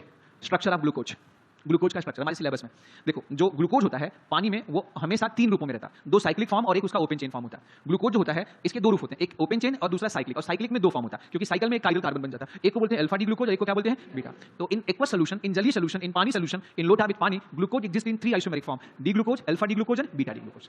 जहां देखो जो साइकिल जैसे ऑटोमेटिक रिएक्शन होता है, ग्लूकोज के चौथे कार्बन का OH या 5वें कार्बन का OH, पहला, दूसरा, तीसरा, चौथा और 5वें कार्बन का OH एल्डिहाइड कीटोन से रिएक्शन कर ले और साइकिल बन जाए तो वो कहलाएगा साइक्लिक ग्लूकोज। साइक्लिक ग्लूकोज या तो अल्फा होगा या तो बीटा। कैसे पता करेंगे? फिशर प्रोजेक्शन फार्मूला में ये जो काइरल कार्बन है, नया का काइरल कार्बन, नया जो बना ना, ये पहले काइरल नहीं था, इसमें पहले काइरल एटम कुल 4 थे, काइरल कार्बन 4 थे, रिएक्शन के बाद यहां पर काइरल कार्बन एक और बन गए, यहां काइरल कार्बन 5 हो गए, यहां भी काइरल कार्बन कितने हो गए? 5 हो गए। ये जो नया का काइरल कार्बन बना है ना, ये इसमें OH अगर दाहिने तरफ हो, याद रखना राइट हैंड साइड हो फिशर प्रोजेक्शन फार्मूला में, तो उसके नाम के आगे लिखेंगे अल्फा ग्लूकोज, और अगर यही वाला बाएं तरफ हो तो उसको लिखेंगे बीटा डी ग्लूकोज। इस अल्फा बीटा के पीछे कोई लॉजिक नहीं है, बस बोला गया कि एक को बोल देते हैं अल्फा और एक को क्या बोल देते हैं बीटा। इसे याद नहीं करना आपको कि अल्फा पॉजिटिव है कि नेगेटिव है। अगर यहां पर ग्लूकोज पॉजिटिव फॉर्म में है, याद रखिएगा, यहां पर ग्लूकोज अगर पॉजिटिव है तो उसका अल्फा भी पॉजिटिव होगा और वो भी पॉजिटिव होने के चांसेस, लेकिन ये जरूरी नहीं होने के चांसेस, और पॉजिटिव नेगेटिव कंफर्म नहीं कर सकते। 1 मिनट लिखिएगा भी मत आप। अगला ये है ग्लूकोज का फिशर स्ट्रक्चर, जो फिशर नामक साइंटिस्ट ने बताया कि फिशर स्ट्रक्चर में ग्लूकोज अल्फा को, बीटा को, ओपन चेन को ऐसे लिखेंगे, ये ऊपर का स्ट्रक्चर है फिशर। हावर्थ ने बताया कि जो सिंपल साइकिल हम बनाते हैं ना, वैसा अगर स्ट्रक्चर बनाए तो वो स्ट्रक्चर कहलाता है हावर्थ स्ट्रक्चर। वो भी आप चाहें तो बना सकते हैं, ये अल्फा डी है, ये बीटा। हमने कैसे याद किया? मैंने कैसे याद किया? हमने सिर्फ एक स्ट्रक्चर याद किया, ओनली एक स्ट्रक्चर याद किया और उसी से रिलेट करके सारा बना दिया। अब देखो, इसको बनाने के लिए हम क्या करेंगे कि अगर इस फिशर स्ट्रक्चर को आपको साइकिल बनाना है तो पहले इस फिशर स्ट्रक्चर को, बिल्कुल जो फिशर स्ट्रक्चर वर्टिकल में कार्बन चेन है, ये कार्बन चेन को ऐसे हॉरिजॉन्टल ले आओ, ये जो खड़े हुए सारे कार्बन चेन है इनको लिटा दो, फिर इनकी मुंडी और पैर को आपस में मिला दो, इसको थोड़ा उठा के इधर ले आओ, इसको उठा के ऐसे मिला दो, तो जो साइकिल बने वो अलग हावर्थ स्ट्रक्चर हो जाए। अब चलो हम इसे बनाने का सिखाते हैं आपको। चलो ये मेरा हाथ कार्बन चेन है, फिशर स्ट्रक्चर है, जिसमें ये OH राइट साइड लिख लिया आपने। तो जैसे हम इसको ऐसे लेटाएंगे, ये OH नीचे आ जाए, जो दाहिने अल्फा था वो कहां जाएगा बता? नीचे। अब इसको अगर हमने ऊपर बनाने के लिए आपस में जोड़ा तो ये OH नीचे रहेगा, तो जब OH नीचे हो तो उसे कहेंगे अल्फा डी ग्लूकोज। अब इस OH के आधार पे बाकी OH की दिशा हम पता कर लेंगे यहां से। इसमें इस नए के एनोमेर, ये जो काइरल कार्बन का OH है ये दाहिने है, नंबर 1 कार्बन का OH दाहिने है, नंबर 2 कार्बन का, ये नंबर 1 है, ये नंबर 2 है, ये दोनों सेम दिशा में, ये दोनों क्या है? सेम दिशा में, दोनों ही राइट साइड है, तो यहां भी दोनों क्या होंगे? सेम दिशा में। यहां क्या होंगे? अपोजिट, तो ये वाला अपोजिट, अगला वाला क्या होगा? सेम दिशा में। नेक्स्ट क्या होगा? CS2H opposite. इसके लिए फिक्स नहीं, ये ऊपर तो ऊपर लिखना पड़ेगा। हेलो, नहीं आया समझ में? पक्का? अच्छा, अगर इसका बीटा डी फॉर्म बनाना है तो सिर्फ एक अंतर होगा, ये वाला कार्बन का OH ऊपर कर दो तो ये बीटा डी ग्लूकोज, और नथिंग। ये सही है? एक रटा, एक हमने रट लिया, किसी एक को रट लिया, अल्फा को रट लिया। अब अल्फा को रट लिया तो बीटा भी समझ गया, उसी को हमने क्या किया, जरूरत पड़े तो हावर्थ में बना लेंगे। पक्का? अच्छा, ये रहा आपका अल्फा, ये रहा बीटा। इसका साइक्लिक फॉर्म बनाना हो तो कैसे? चेयर फॉर्म, क्योंकि हमें पता है कि जो 6 मेंबर करिंग होता है वो चेयर फॉर्म में भी पाया जाता है। ये अक्सर बच्चे रटते हैं और कंफ्यूज रहते हैं, पर आप कंफ्यूज मत हो, ये बना लिया, इससे ये बना लो, उससे वो बना लेना, ये बना लिया, इससे ये बना लो, इससे ये बना लेना। कैसे बनाओगे मैं बताऊं? आप सिंपल एक चेयर बना लो जिसमें एक ऑक्सीजन होगा, 6 मेंबर। इधर देखना, इसके हर कार्बन पे एक ये इक्वेटोरियल बॉन्ड है, एक एक्सियल बॉन्ड होगा। अब पता नहीं किसको कहां रखें, एक एक्सियल, एक equatorial, axial equatorial, axial equatorial, axial equatorial, ये हो गया। अब याद रखना, इस कार्बन पर अगर कोई ग्रुप ऊपर है तो इसी कार्बन पर चेयर फॉर्म में भी ऊपर ही बनाएंगे। तो ये कार्बन पहला है, ये दूसरा है, ये तीसरा है, ये चौथा है, ये पांचवा है, ये छठा। ये पहला है, ये दूसरा है, ये तीसरा है, ये चौथा है, ये पांचवा है और ये छठा। हम पहले पर OH ऊपर है, H नीचे, तो हम यहां भी पहले पर OH ऊपर बनाएंगे, H नीचे। और OH ऊपर का मतलब है यहां पर बॉन्ड एक इक्वेटोरियल होगा जो ऊपर होता है और एक नीचे होगा जो एक्सियल होगा। तो ऊपर हमें रखना पड़ेगा OH को, तो OH यहां चला जाएगा इक्वेटोरियल, क्योंकि ऊपर इक्वेटोरियल पोजीशन है। बोलो, ऐसे यहां पर भी एक्सियल ऊपर होता है, इक्वेटोरियल नीचे होता है। आपने चेयर फॉर्म का बॉन्ड पता है ना, आइसोमेरिज्म में आपने पढ़ा है। तो अब यहां सेकंड कार्बन का एक OH नीचे है तो H क्या होगा? ऊपर की तरफ होगा। बोलो, तो यहां पर हमें नीचे बनाना पड़ेगा। तो नीचे बनाने का मतलब क्या हुआ? OH कार्बन के लेवल से नीचे बना तो ऊपर ऑटोमेटिक क्या आ गया? H आ गया। इस आधार पे हमने चेक कर लिया, यहां पर OH ऊपर है, H नीचे होगा, तो यहां पर हमने इस कार्बन के लेवल से ऊपर बना दिया OH और नीचे H। ऐसे यहां पर ये कार्बन का OH नीचे और ऊपर H, ऐसे हमने सबको क्या कर दिया, यहां पर ये कार्बन पर ऊपर की तरफ CS2H और नीचे क्या बना दिया H, ये बन गया इसका। इसमें सारे OH इक्वेटोरियल है, ऑल OH और all OH are group are equatorial position, equatorial equatorial equatorial equatorial equatorial. ये इक्वेटोरियल एक्सिस याद आ रहा है? भूल गया आप? 1 2 3 4 5 6 कैसे बना दिया? इसका वेज बेस फॉर्म बनाना कभी, क्योंकि ये पूछा जाता है इसमें से ये अल्फा डी है या beta D glucose. Wedge base बनाना तो कैसे बनाएंगे? देखो, जो कार्बन के लेवल से ऊपर है वो वेज, और जो कार्बन के लेवल से नीचे है वो, तो ये 1 कार्बन का OH ऊपर है कि नीचे है? तो यहाँ पे OH कहाँ दिखाएंगे? वेज। 2 कार्बन का OH डैश नीचे है, 3 कार्बन का OH ऊपर तो वेज, 4 कार्बन का OH नीचे तो डैश। ये ट्रिक, ये क्या है? ट्रिक है। ये बना लिया, ये सब बीटा डी ग्लूकोज। कौन सा फॉर्म है ये बताओ? बीटा। मैं बोलूं अल्फा डी बनाओ, तो अल्फा डी के लिए मात्र एक परिवर्तन, ये एनोमेरिक कार्बन, ये पहला कार्बन है, पहला बोलो, पहला कार्बन में परिवर्तन। पहले कार्बन का OH वेज के स्थान पे क्या कर दो? डैश। यहाँ पर पहले कार्बन का जो वेज है इसके स्थान पे क्या कर दो? डैश। पहले कार्बन का OH जो वेज है इसके स्थान पे क्या कर दो? डैश। बन जाएगा। नहीं आया समझ में? आ गया? ये चेयर फॉर्म है। अब सुनो, कोई पूछे कि which is the cyclic structure of glucose, D glucose और alpha D glucose? Alpha D glucose. कोई पूछे which have more number of chiral atom, D glucose और alpha D glucose? Alpha D glucose में 5 काइरल होगा, पता है ना आपको? बोलो। अच्छा, ये आपसे पूछे ये हावर्थ स्ट्रक्चर है या फिशर है? तो कार्बन चेन वर्टिकल है तो फिशर, ऐसे है तो हावर्थ स्ट्रक्चर, अगर इस प्रकार से लिखा है तो हावर्थ। हाँ, व्हाट इज द रिलेशनशिप? सुनो, अगर आपसे पूछा जाए अल्फा डी ग्लूकोज और बीटा डी ग्लूकोज के बीच में कौन सा आइसोमेरिज्म है, ये आपसे पूछा जाए, ये पोजीशन आइसोमर है या चेन आइसोमर है या स्टीरियो आइसोमर्स है, तो ये स्टीरियो आइसोमर्स है। ये कौन से हैं? इन आइसोमर है कि डायस्टीरियोमर्स है? हाँ, एनेंशियोमर तो तब होते हैं जब मिरर इमेज होते हैं, ये तो मिरर इमेज है ही नहीं यहाँ पे, ये डायस्टीरियोमर्स है। अब डायस्टीरियोमर्स में आप सुनो, इनमें कॉन्फ़िगरेशन एक काइडल कार्बन की वजह से, तो ये ईपीमर वाले डायस्टीरियोमर है, और ईपीमर वाले डायस्टीरियोमर, ईपीमर अगर ताजा ताजा बना हो किसी रिएक्शन के बाद, जैसे मान लो एक एसाइक्लिक कंपाउंड साइकिल में कन्वर्ट हुआ और वो डायस्टीरियोमर बन गया, समझ में आ गया, तो उन ईपीमर को एनोमर भी कहा जाता है। इनको क्या कहते हैं हम लोग? एनोमर। तो अल्फा डी और बीटा डी ग्लूकोज को एनोमर भी कहा जाता है। अब मतलब ईपीमर से भी छोटा पार्ट क्या हो गया? एनोमर। मतलब वो ईपीमर जो ताजा ताजा किसी रिएक्शन के बाद बने हो, उनको हम क्या कहते हैं? याद रखिएगा, एनोमर कहा जाता है। उन्हें क्या कहते हैं बेटा? एनोमर, जो किसी रिएक्शन के बाद बने। पक्का? अच्छा, कभी इस बात को याद रखना कि ग्लूकोज में एनोमेरिक कार्बन अगर दाहिने है, ये दाहिने की तरफ, ये ग्लूकोज है, अगर इसको हम उल्टा लिखें, अगर हम इसको उल्टा लिखें, इसको पलट दें, एक इंटरचेंज कर दें, तो हमें हर कार्बन की OH की दिशा भी पलटना पड़ेगा, क्योंकि एक इंटरचेंज से कॉन्फ़िगरेशन क्या हो जाता है? बदल। अगर हम कहें कि इसका अल्फा डी फॉर्म उल्ट दूसरे तरीके से लिखो, आप इसको इधर से स्टार्ट करो, O को इधर से स्टार्ट करो, तो आपने किसी बुक्स में ये अल्फा डी ग्लूकोज जब आप पाएंगे, समझ में आ गया, तो ये अल्फा डी ग्लूकोज में ये जो OH है ये ऊपर की तरफ होगा। नहीं आया समझ में आपको? ये आगे मैं बताता हूं, छोड़ो, एक साथ सारा बताना दिक्कत हो जाएगा, थोड़ा पेशेंट रखो। अभी ये समझ में आ गया, अल्फा डी बीटा डी समझ में आ गया, ठीक है। OH नीचे, अच्छा ये शब्द लिखा ग्लूकोपाइरिनोज, ये नहीं समझ में आया। देखो, जो 6 मेंबर, अबे सुनो बातें मत करो, जो 6 मेंबर का हेटेरोसाइक्लिक कंपाउंड होता है जिसमें ऑक्सीजन होता है, इसे पाइरेन कहा जाता है, और जो 5 मेंबर का होता है उसे फ्यूरेन कहा जाता है। कार्बोहाइड्रेट जो होता है वो 5 और 6 दोनों मेंबर का पाया जाता है। तो अगर कोई कार्बोहाइड्रेट 6 मेंबर का है तो उसको उसके आगे वो पाइरेनोज रिंग है, उसे कहा जाता है पाइरेन टाइप का रिंग है, और जो 5 मेंबर का है उसे कहा जाता है उसमें फ्यूरेन की झलक है। तो जहां जिस कार्बोहाइड्रेट में 6 मेंबर हो उसके नाम के साथ पाइरान शब्द लगा देते हैं, क्योंकि पाइरेन लगाते ही ये कंफर्म हो जाता है ये 6 वाला, क्योंकि ग्लूकोज लिखते ही हार्वर्ड का ग्लूकोज स्ट्रक्चर लिखते दिमाग में 2 ख्याल आते हैं, 5 मेंबर वाला या 6 मेंबर वाला। पर अगर मैं ग्लूकोफ्यूरेनोज लिख दूं तो पता चलेगा फ्यूरेन लगा गया, मतलब 5 वाला। ग्लूकोपाइरेनेज लिख दूं तो कंफर्म हो गया कि कितने रिंग वाला, बताओ 6। तो इसीलिए ये जो मैंने यहाँ पे सिर्फ डी ग्लूकोज लिखा है ये अधूरा है, इसी को मुझे पूरा लिखना होगा, तो लिख सकते हैं अल्फा डी ग्लूकोपाइरेनोज। अरे ये तो दूसरा पेज खोल गया, फ्रक्टोज वाला ये। हाँ मैं बता रहा हूं, इसका नाम हो ग्लूकोपाइरेनोज, इसे करेंगे अल्फा डी ग्लूकोपाइरेनोज, इसका नाम बीटा डी ग्लूकोपाइरेनोज। बात नहीं बेटा, इसका नाम होगा अल्फा डी ग्लूकोपाइरेनोज। तो कहीं पाइरेनोज लिखा हो मतलब 6 मेंबर, पाइरेनोज मतलब 6 मेंबर। पाइरेनोज बोले तो ये तो बोटे तो हो गया है ना, बोले तो 6 मेंबर्ड रिंग। फ्यूरेन बोले तो कितने मेंबर बताओ? 5। अब सुनो, दुनिया में ग्लूकोज का फ्यूरेनोज रिंग भी होता है, वो कैसे बनाओगे? कुछ नहीं करना, ये वाला जैसे आपने ये वाले OH को यहाँ पे जोड़ा, आप ये वाले OH को जोड़ दो, बस यहाँ पर एक CH OH और एक CH2S लगा दो, बीच में एक नीचे क्या होगा? एक CH OH होगा और नीचे एक CH2S होगा, तो 2 कार्बन छूट जाएंगे, रिंग यहाँ से बन जाएगी, तो वो ग्लूकोज का फ्यूरेनोज रिंग हो जाएगा। लेकिन हमारी आपकी बॉडी में जितने कार्बोहाइड्रेट हैं वो सब 6 मेंबर वाले, तो इसलिए हमने 6 मेंबर बनाया। पर आर्टिफिशियल ग्लूकोज 5 मेंबर वाला भी बनाया जा सकता है, मतलब उससे भी आप कुछ पॉलीमर का फॉर्मेशन कर सकते हैं, फ्यूचर में उस पर भी रिसर्च किया जा सकता है। या उससे क्या होगा अगर हमारी बॉडी में हमने 5 मेंबर के 6 मेंबर बजाय 5 मेंबर इंसर्ट कर दिया, देन व्हाट हैपन? वो रिसर्च का गेम हो सकता है। पर क्या, तो ग्लूकोज नहीं होता ना, ग्लूकोज होता है वो 6 मेंबर होता है, समझ गए? हमारी बॉडी में ग्लूकोज कितने मेंबर का है? अगर हमारी बॉडी में 5 मेंबर है तो क्या दिक्कत होगी? ये फ्यूचर में हम इसके बारे में सोच सकते हैं, लेकिन खैर आप तो डॉक्टर बनने वाले हैं, साइंटिस्ट बनने वाले नहीं। अब ठीक ऐसे ही फ्रक्टोज का स्ट्रक्चर होता है। फ्रक्टोज में ये कीटोन जो ग्रुप होता है एक्टिव, फ्रक्टोज में कीटोन ग्रुप एक्टिव होता है। अब याद रखना, ये पहला, ये दूसरा, ये तीसरा, ये चौथा। अगर चौथे कार्बन का OH फ्रक्टोज के कीटोन से रिएक्शन कर जाए तो 5 मेंबर का रिंग बनेगा, और 5वें कार्बन का OH रिएक्ट कर जाए तो 6 मेंबर। तो फ्रक्टोज का 6 मेंबर और 5 मेंबर दोनों ही रिंग बन सकता है, पर हमारी बॉडी में जो कार्बोहाइड्रेट होता है वो 5 वाला होता है, तो हम 5 वाला ही बनाएंगे। हम 6 वाला क्यों बनाए जो हमारे काम का ही नहीं है, पर अगर कोई कहेगा तो हम बना सकते हैं। अब चले, ठीक वैसे यहां पर भी रिएक्शन होगा कि फ्रक्टोज के इस कार्बन का OH अगर यहां आक्रमण कर दे, ये बिल्कुल यहां, ये बॉन्ड टूट के यहां पर चला जाए, यहां पहले कोई काइडल कार्बन नहीं था, रिएक्शन के बाद काइडल कार्बन क्रिएट हो जाएगा, तो यहां पर 2 आइसोमर बनेंगे, जिसमें अगर इसका OH दाहिने तरफ हो तो उसे बोलेंगे अल्फा डी फ्रक्टोज, और अगर ये OH बाएं तरफ हो तो बोलेंगे बीटा डी फ्रक्टोज। ये मैंने कॉपी पेस्ट किया था, तो ऊपर तो चेंज कर दिया, लेकिन यहां चेंज नहीं कर पाया, तो मैं वो चेंज कर देता हूं।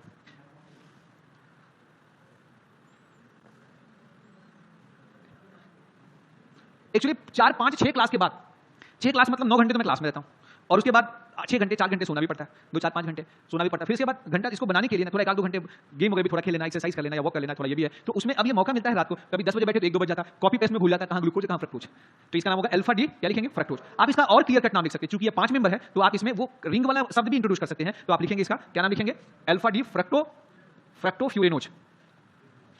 फ्रक्टो मतलब फ्रक्टोज है, फ्यूरेन मतलब 5 मेंबर, ओज मतलब कार्बोहाइड्रेट, फ्यूरेनोज। फ्रक्टो मतलब फ्रक्टोज, फ्यूरेन मतलब 5 और ओज मतलब कार्बोहाइड्रेट। इसका नाम क्या होगा? Beta D fructofuranose. ये OH की दिशा से ही पता चलेगा। अब अगर आपको इसका साइकिल बनाना हो तो आप 5 मेंबर ही बनाना आपको। ये देखो ऐसे ऐसे पकड़ा आपने यहाँ पे, इसको ऐसे, तो ये OH का आ गया नीचे, नीचे आ गया ना, और फिर इसको जब मोड़ेंगे ये वाला कार्बन OH। अच्छा आपको बताऊं, ये दोनों आपस में एनोमर है, और ये जिस कार्बन की वजह से एनोमर बने उस कार्बन को एनोमेरिक कार्बन कहा जाता है। तो ये आपस में ये एनोमेरिक कार्बन है, इसको कहा जाता है anomeric carbon. Alpha D fructose beta D fructose के बीच रिलेशनशिप, ये इनोमर भी है, एपीमर भी है, डायस्टीरियोमर भी है, 3 ऑप्शंस हैं। पक्का ये? अच्छा ये आपका 5 मेंबर है। अब देखिए कैसे हमने पता किया। अच्छा ग्लूकोज का एनोमेरिक कार्बन पहला होता है, ये first one is anomeric carbon, 3, 4, 5 पहला और 5वां आपस में जुड़ा, तो ग्लूकोज का पहला कार्बन एनोमेरिक है। फ्रक्टोज का कौन सा कार्बन एनोमेरिक होगा? सेकंड। तो फ्रक्टोज का सेकंड एनोमेरिक कार्बन होता है, पहला, दूसरा, तीसरा, चौथा, पांचवा, छठा। Hello, which carbon is anomeric carbon in fructose? 2। Which carbon is anomeric carbon in glucose? ये बन गया आपका अल्फा डी फ्रक्टोज और ये बन गया बीटा डी फ्रक्टोज। नाम पूरा लिख सकते हैं। ये हो गया हार्वर्ड स्ट्रक्चर, हार्वर्ड अंकल ने दिया था। अब इसका चेयर बोट नहीं बनता, इसका चेयर बोट नहीं बनता, तो जैसे है वैसे हम बना सकते हैं। तो ये रहा हमारा फ्रक्टोज जी का स्ट्रक्चर। अब हम आगे बात करते हैं। अब क्या बात है, स्ट्रक्चर हमारे काम में ग्लूकोज फ्रक्टोज हमने समझ लिया। Anomers, what is anomers? एक ओपन चेन कंपाउंड था, उसमें ढेर सारे काइडल कार्बन थे, बहुत सारे काइडल कार्बन में एक काइडल कार्बन और बन गया। वो जो नया काइडल कार्बन बना उसकी वजह से 2 आइसोमर बने। ये जो दोनों आइसोमर्स बनेंगे इनका नाम क्या होता है? एनोमर्स। समझ गए आप लोग ना? ये हुआ अल्फा, ये कहलाएगा अल्फा आइसोमर, और यहाँ पर OH राइट साइड है, ये कौन सा आइसोमर होगा? बीटा। ये एनोमर्स। हेलो, और जिस कार्बन की वजह से ये लोग एनोमर बने हैं उस कार्बन को क्या कहा जाता है? Anomeric carbon. समझ गए आप लोग? Okay, what is anomeric effect? अगर हम स्टेबिलिटी की बात करें, बहुत जल्दी खत्म होगा क्योंकि ये लिखा जा चुका है, तो इसमें ज्यादा टेंशन का काम नहीं। तो अगर हम बात करें अल्फा डी और बीटा डी ग्लूकोज में, तो बीटा डी ग्लूकोज के सारे OH इक्विटोरियल, एक तो सारे OH इक्विटोरियल, एक 5 OH 5 इक्विटोरियल, इसमें 4 इक्विटोरियल, एक एक्सियल होता है।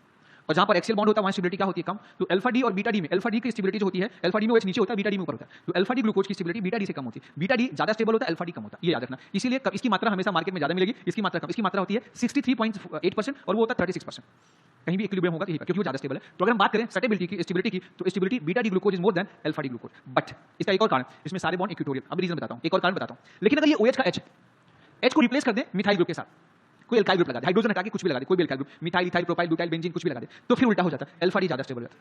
इसी को कहते हैं एनोमेरिक का जादू, एनोमेरिक का भूत। कोई एनोमेरिक कार्बन पर भूत है, वो ये सब कर रहा है। OH है तो ये ज्यादा स्टेबल हो गया, OR आ गया तो स्टेबल हो गया। इसे कहते हैं एनोमेरिक का जादू। मेरे को जो समझ में आता है कोई भूत नहीं है, इसके सारे OH इक्विटोरियल है, उसका OH एक्सियल था। एक और कारण, इसका H थोड़ा सा अट्रैक्ट हो जाता है, हाइड्रोजन बॉन्ड बन जाता है, फोर्स ऑफ अट्रैक्शन थोड़ा सा घट जाता है। मेंबर 4 मेंबर है पर थोड़ा बहुत अट्रैक्शन है। यहां पर ऐसे अट्रैक्शन की कोई संभावना नहीं होती है, तो ये रिपल्शन से अपोजिट हो जाते हैं, और जब अपोजिट हो जाते हैं तो इनके लोन पेयर आमने सामने आ जाते हैं, और जब इनके लोन पेयर आमने सामने आ जाते हैं ये, तो एक दूसरे को रिपेल करते हैं। तो इसीलिए ये बीटा डी वाले का स्टेबिलिटी थोड़ी क्या हो जाती है, इस अल्फा डी से कम हो जाती है। यहाँ पे लोन पेयर क्या हो गए? दूर। हेलो, नहीं आया समझ में? आया समझ में? यही इसका रीजन है। तो आप मुझे बताएं अल्फा डी बीटा डी में कौन स्टेबल होगा? वहां पे अगर हम OH को हटा के OR कर दें तो कौन स्टेबल हो जाएगा? Alpha D. इसी को क्या कहेंगे बताओ?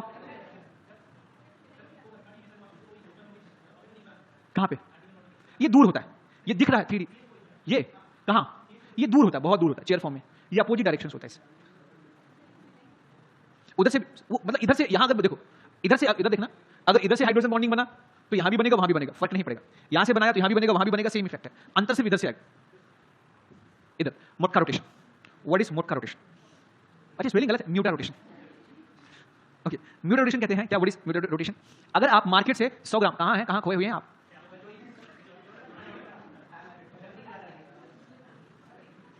आपको देख के ऋषि वाल्मीकि की याद आती है ना? रामायण रचना किया था ना उन्होंने। तुलसी कौन से थे? तुलसीदास क्या नाम? धन्यवाद प्रभु। अच्छा इधर, अच्छा मैं तो जो आप नाम दे रहे हैं ऐसे किसी बाबू को जानता, किसी बाबा को जानता, मैं वाल्मीकि जी को जानता तो वो ले लिया नाम। बाकी आप आसाराम बोल रहे हैं, राम रहीम बोल रहे हैं, ऐसे नाम हम कोई जानते ही नहीं है। अच्छा चलिए ठीक है, बाबाओं का आजकल जमाना चला है। ओके ठीक है, इधर जा सकते हैं। फ्यूचर बहुत ब्राइट है, इनकम टैक्स नहीं लगेगा, जितनी भी दौलत होगी उसमें कोई टैक्स लगने वाला नहीं है, एकदम टैक्स फ्री होता है इंडिया में। पहले हम इंडिया से 100 साल पीछे थे, 2000, आज हम अमेरिका से 100 साल पीछे थे, आज हम अमेरिका से 300 साल पीछे हो चुके हैं। हम इन्हीं बाबा के चक्कर में, इन्हीं मंत्री के चक्कर में हम धीरे धीरे रोज भी, आज भी हमारे सोसाइटी में आज भी फ्री खाना दिया जाता है चुनाव में वोट मांगने के लिए, कि आप बांटो, पैसा बांटो, फ्री अनाज बांटो। बस आज भी जातिवाद पे लोग जो है बढ़ाए जा रहे हैं, और अमेरिका कहां से कहां बढ़ता जा रहा है। आज यहाँ पर जो भी सैलरी है वही है। हम 10 साल पहले जहां पे स्टैंड करते आज वहीं पर, हमारे साथ अमेरिका गए हुए जो लोग 10 साल पहले स्टैंड करते थे आज वो अरबपति हो, आज हम जैसे कईयों को नौकरी दे सकते हैं, क्योंकि वहां पर प्रोग्रेस है, वो प्रोग्रेस।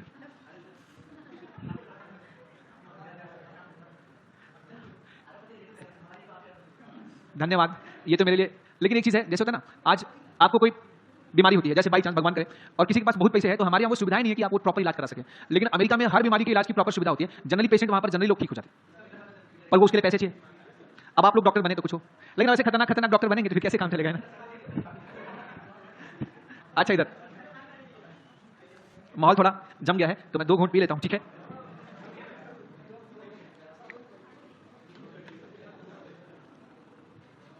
हाँ, न्यूटन रोटेशन क्या होता है इधर समझना, इसको समझना जरूरी। आप अल्फा डी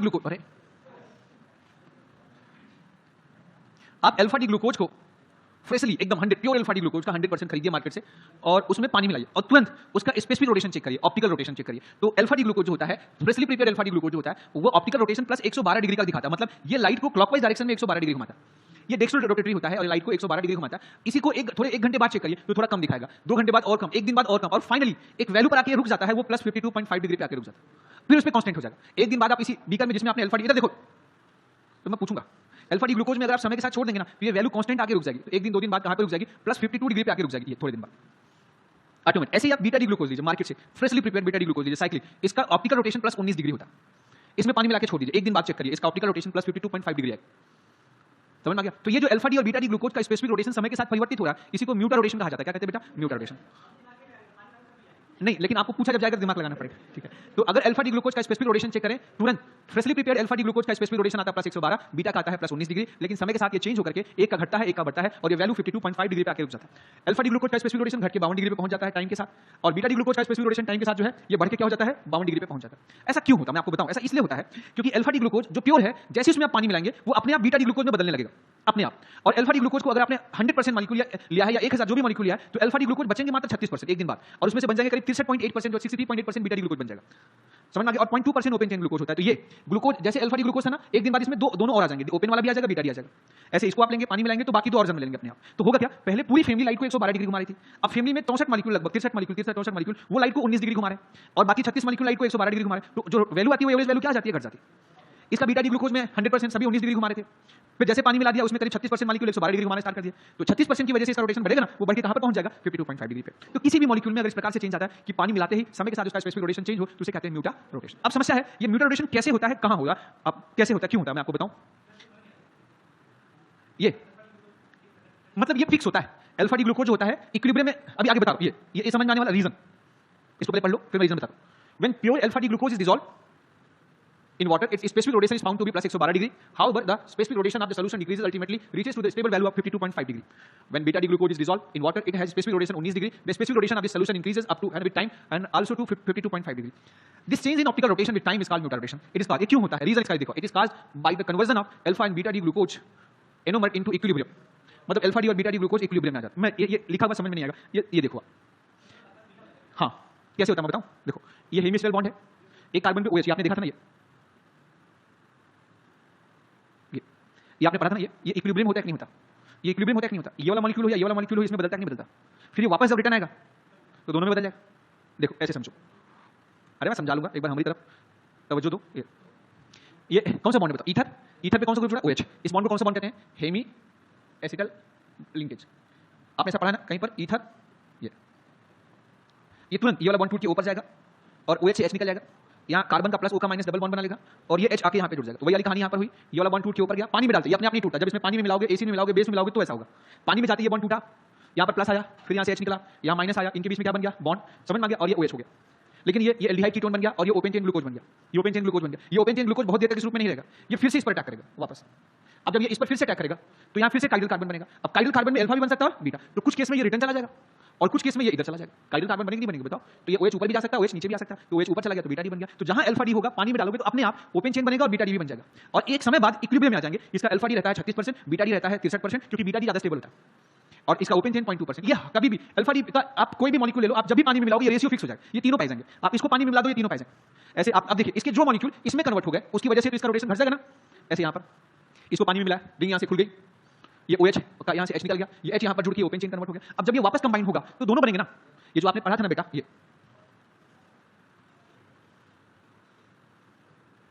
जो बना, ये जो भी कन्फिगरेशन का, आई डोंट नो, चलो ठीक है, S कन्फिगरेशन का, ये R कन्फिगरेशन का, ये R वाला, ये R कन्फिगरेशन वाला मॉलिक्यूल एक बार समझ में आ गया, जीवन भर इसको कभी भूलेंगे नहीं आप, कभी रिवीजन जरूरत नहीं। ये R कन्फिगरेशन का, ठीक है, ये रिंग खुल गया, इसमें ये R कन्फिगरेशन, रिंग खुल गया, ये बन गया और यहाँ से H निकल गया, तो यहाँ पर माइनस और ये प्लस, इनके बीच में क्या बन जाएगा, बॉन्ड। अभी काइडल कार्बन यहाँ खत्म हो गया, यहाँ काइडल कार्बन है ही नहीं, बन गया। लेकिन ये इसी रूप में ज्यादा देर नहीं टिकेगा, फिर से इक्विलिब्रियम प्रोसेस है ना, फिर से इस पर अटैक करेगा। तो क्या आपकी बात जब अटैक करेगा तो ये वेज वाला ही बनेगा, वेज भी बन सकता है। अगर ये वेज बन गया तो ये रास्ते में लौट रहा है, और अगर डैश बन गया तो ये बन जाएगा। ऐसे डैश वाला खुल करके इसमें कन्वर्ट होगा, फिर वेस्ट डैश। तो अगर आपने कहीं पर ये लिया, उसमें पानी मिला दिया, तो ये दो अपने आप बन जाएंगे। ये लिया, पानी मिला दिया, ये दो अपने आप बन जाएंगे। ये ले लिया, ये दोनों अपने आप, एक ले लिया, बाकी दो अपने आप बन जाएंगे। और अल्टीमेटली इक्विलिब्रियम में एक होगा आपका 36%, एक 63%, 0.8%, एक 0.2%। अब इनका जो इक्विलिब्रियम के आधार पे जो इनका परसेंटेज है, उसी के आधार पे ऑप्टिकल रोटेशन फिक्स हो जाएगा एक समय बाद अपने आप। जैसे इक्विलिब्रियम पे आएंगे, इक्विलिब्रियम में जो रोटेशन होना चाहिए, एवरेज वैल्यू वही आएगी। तो ये वाला म्यूटर रोटेशन कौन सा कंपाउंड शो करता है? जहां पर इस तरह से रिंग खुले और बंद हो, जहां पर रिंग खुले और बंद हो। और ये रिंग खुलेगी और बंद होगी कहां? जहां पर इस प्रकार का बॉन्ड पाया जाए। इस प्रकार का बॉन्ड को कहा जाता है हेमी एसिटल या हेमी कीटल बॉन्ड। ये आर, जहां पे ये बॉन्ड पाया जाए, ये वाला बॉन्ड पाया जाए, उसे हेमी एसिटल, हेमी कीटल। इसमें कैसे पहचानेंगे? जिस कार्बन पर ईथर लगा हो, उसी कार्बन पर OH लगा होना चाहिए। आया समझ में आपको? ये अब देखो,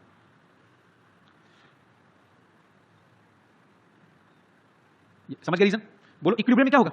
इक्विलिब्रियम में ये रेशियो फिक्स हो जाएगा। तो अब ये मैंने जो बताया था आपको, ये अभी आप इधर देखो, आपने इसके 1000 मॉलिक्यूल लिए मार्केट से, पानी मिला के छोड़ दिया। अगले दिन आपको इसको 360 मॉलिक्यूल मिलेंगे, इसको 630 मॉलिक्यूल मिलेंगे, 638 मॉलिक्यूल मिलेंगे। समझ में आ गया? और 42 मॉलिक्यूल इसमें मिलेंगे। समझ में आ गया? बोलो 1000 मॉलिक्यूल में यही हो जाएगा, अपने आप ही बन जाएंगे। 1 लाख मॉलिक्यूल ले लेंगे तो 36% ये अपने आप ही इसमें कन्वर्ट हो जाएगा। आपने इसको मार्केट से लिया, अपने आप ही। और ये वाला जो सोल्यूशन है, ये लाइट को 52 डिग्री घुमाता है। ये वाला सोल्यूशन लाइट को कितना घुमाएगा? तो जैसे ये सोल्यूशन मिलेगा 52.5 डिग्री पे आके रुक जाएगा। अब आपसे सवाल पूछा जाता है, पहला, व्हाट इज म्यूटर रोटेशन? तो किसी भी मॉलिक्यूल को पानी में मिलाने से जो ऑप्टिकल रोटेशन में चेंज हो, उसे क्या कहते हैं हम लोग? म्यूटर रोटेशन। पक्का? अच्छा, अब आपसे पूछा था म्यूटर रोटेशन क्यों होता है? जब एक एनोमर दूसरे एनोमर में बदलता है पानी में, तो म्यूटर रोटेशन होगा। एक सवाल और पूछा जाएगा, which compound show म्यूटर rotation?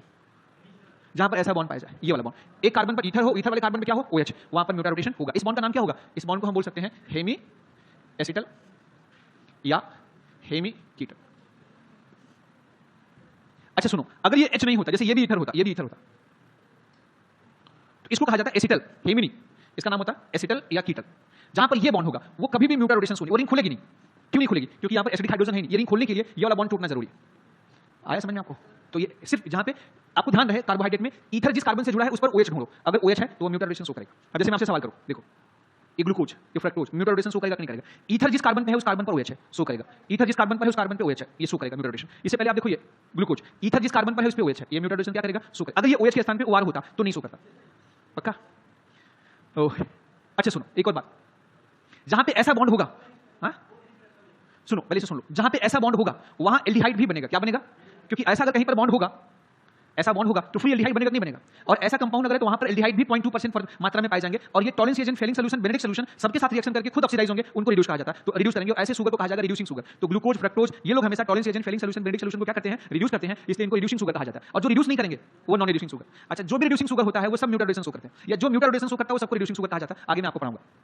Next, म्यूटर rotation समझ में आ गया आपको? अब मैं आपको बताने वाला हूं रिएक्शंस। रिएक्शंस ऑफ ग्लूकोज, ये रिएक्शंस आपके सामने दिए गए, काफी रिएक्शंस आपको पता हो। ब्रेक 5 मिनट का ब्रेक चाहिए क्या? केमिस्ट्री धोखा दे दिया? चलो ऐसा नहीं, दुनिया में सबको पहला प्यार ही धोखा देता है, दूसरा तीसरा भी धोखा देता है। अच्छा इधर चल भाई इधर आजा, मुझे पढ़ाने देगा? स्टार्ट करें? स्टार्ट, यहां से रिकॉर्ड करिएगा, ये सब बकवास कर रहे हैं ना, शांत। तो ग्लूकोज के रिएक्शंस इतने हमें देखने, इतने रिएक्शंस देखने हैं। सबसे पहले देखो, हमें ग्लूकोज और फ्रक्टोज यही हमारे सिलेबस में है, इन्हीं के रिएक्शन पूछे जाते हैं। एसाइलेशन कहीं पढ़ा आपने? आपको ऐसा कहीं पढ़ाया गया है कि अगर कहीं पर OH ग्रुप होता है या NH2 ग्रुप होता है, अगर इसका रिएक्शन ACCl से कराते हैं, COCH3 के साथ कराते हैं, ऐसा कहीं पढ़ा है कि ये OH यहां अटैक करता है, ये Cl बाहर निकल जाता है? ऐसा कुछ पढ़ा आपने? यहां से CH और ये Cl बाहर निकल जाता है। अच्छा बताओ, ग्लूकोज हो या फ्रक्टोज हो, इसमें OH होता है कि नहीं होता?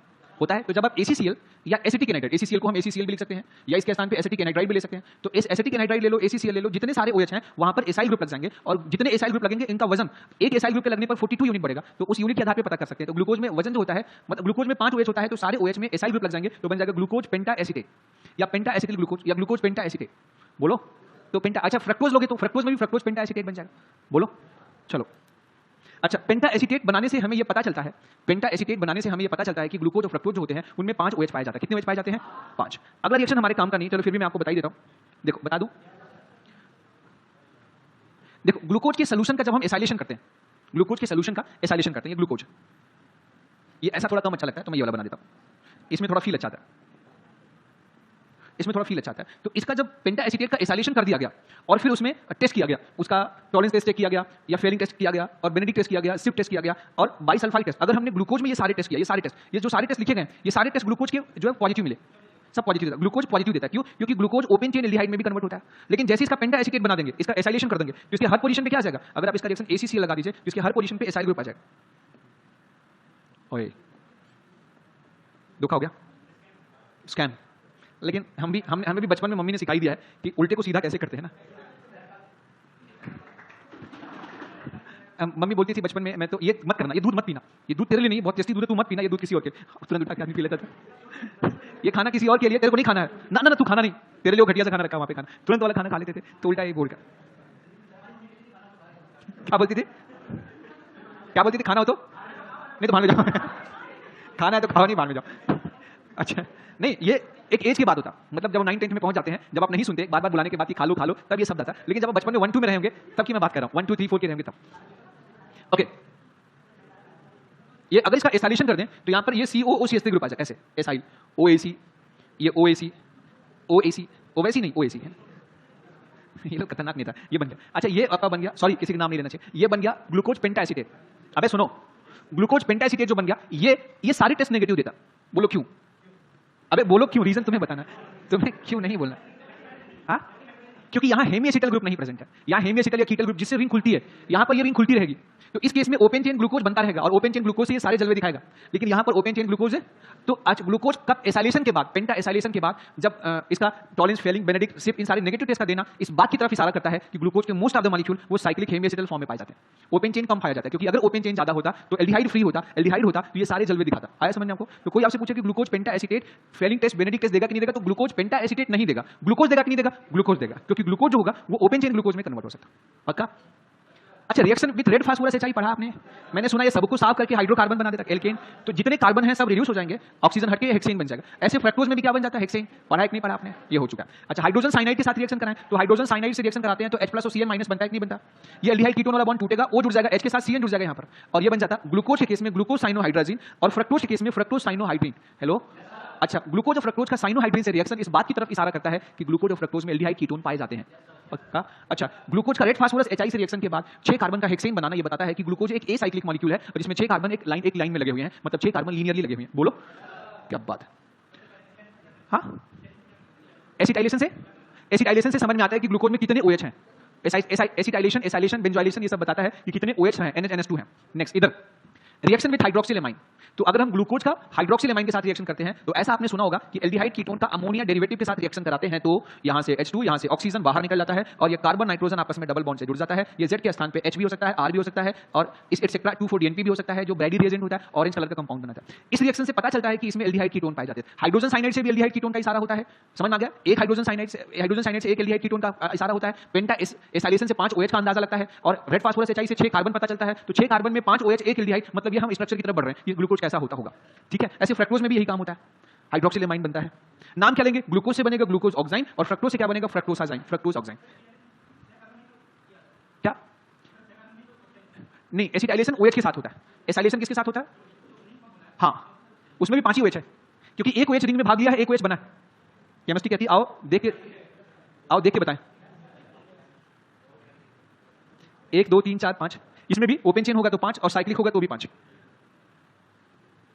अच्छा, नेक्स्ट रिएक्शन बड़ा ही इंपॉर्टेंट है, बड़ा जालिम रिएक्शन है, ये समझ में नहीं आता लेकिन इसको याद करना आपको। Reaction with phenyl hydrazine.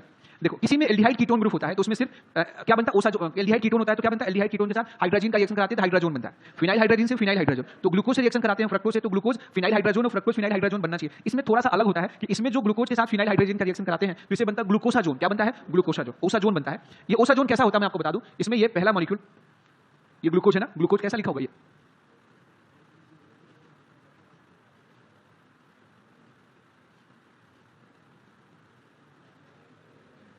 1 2 2 3 4 5 6।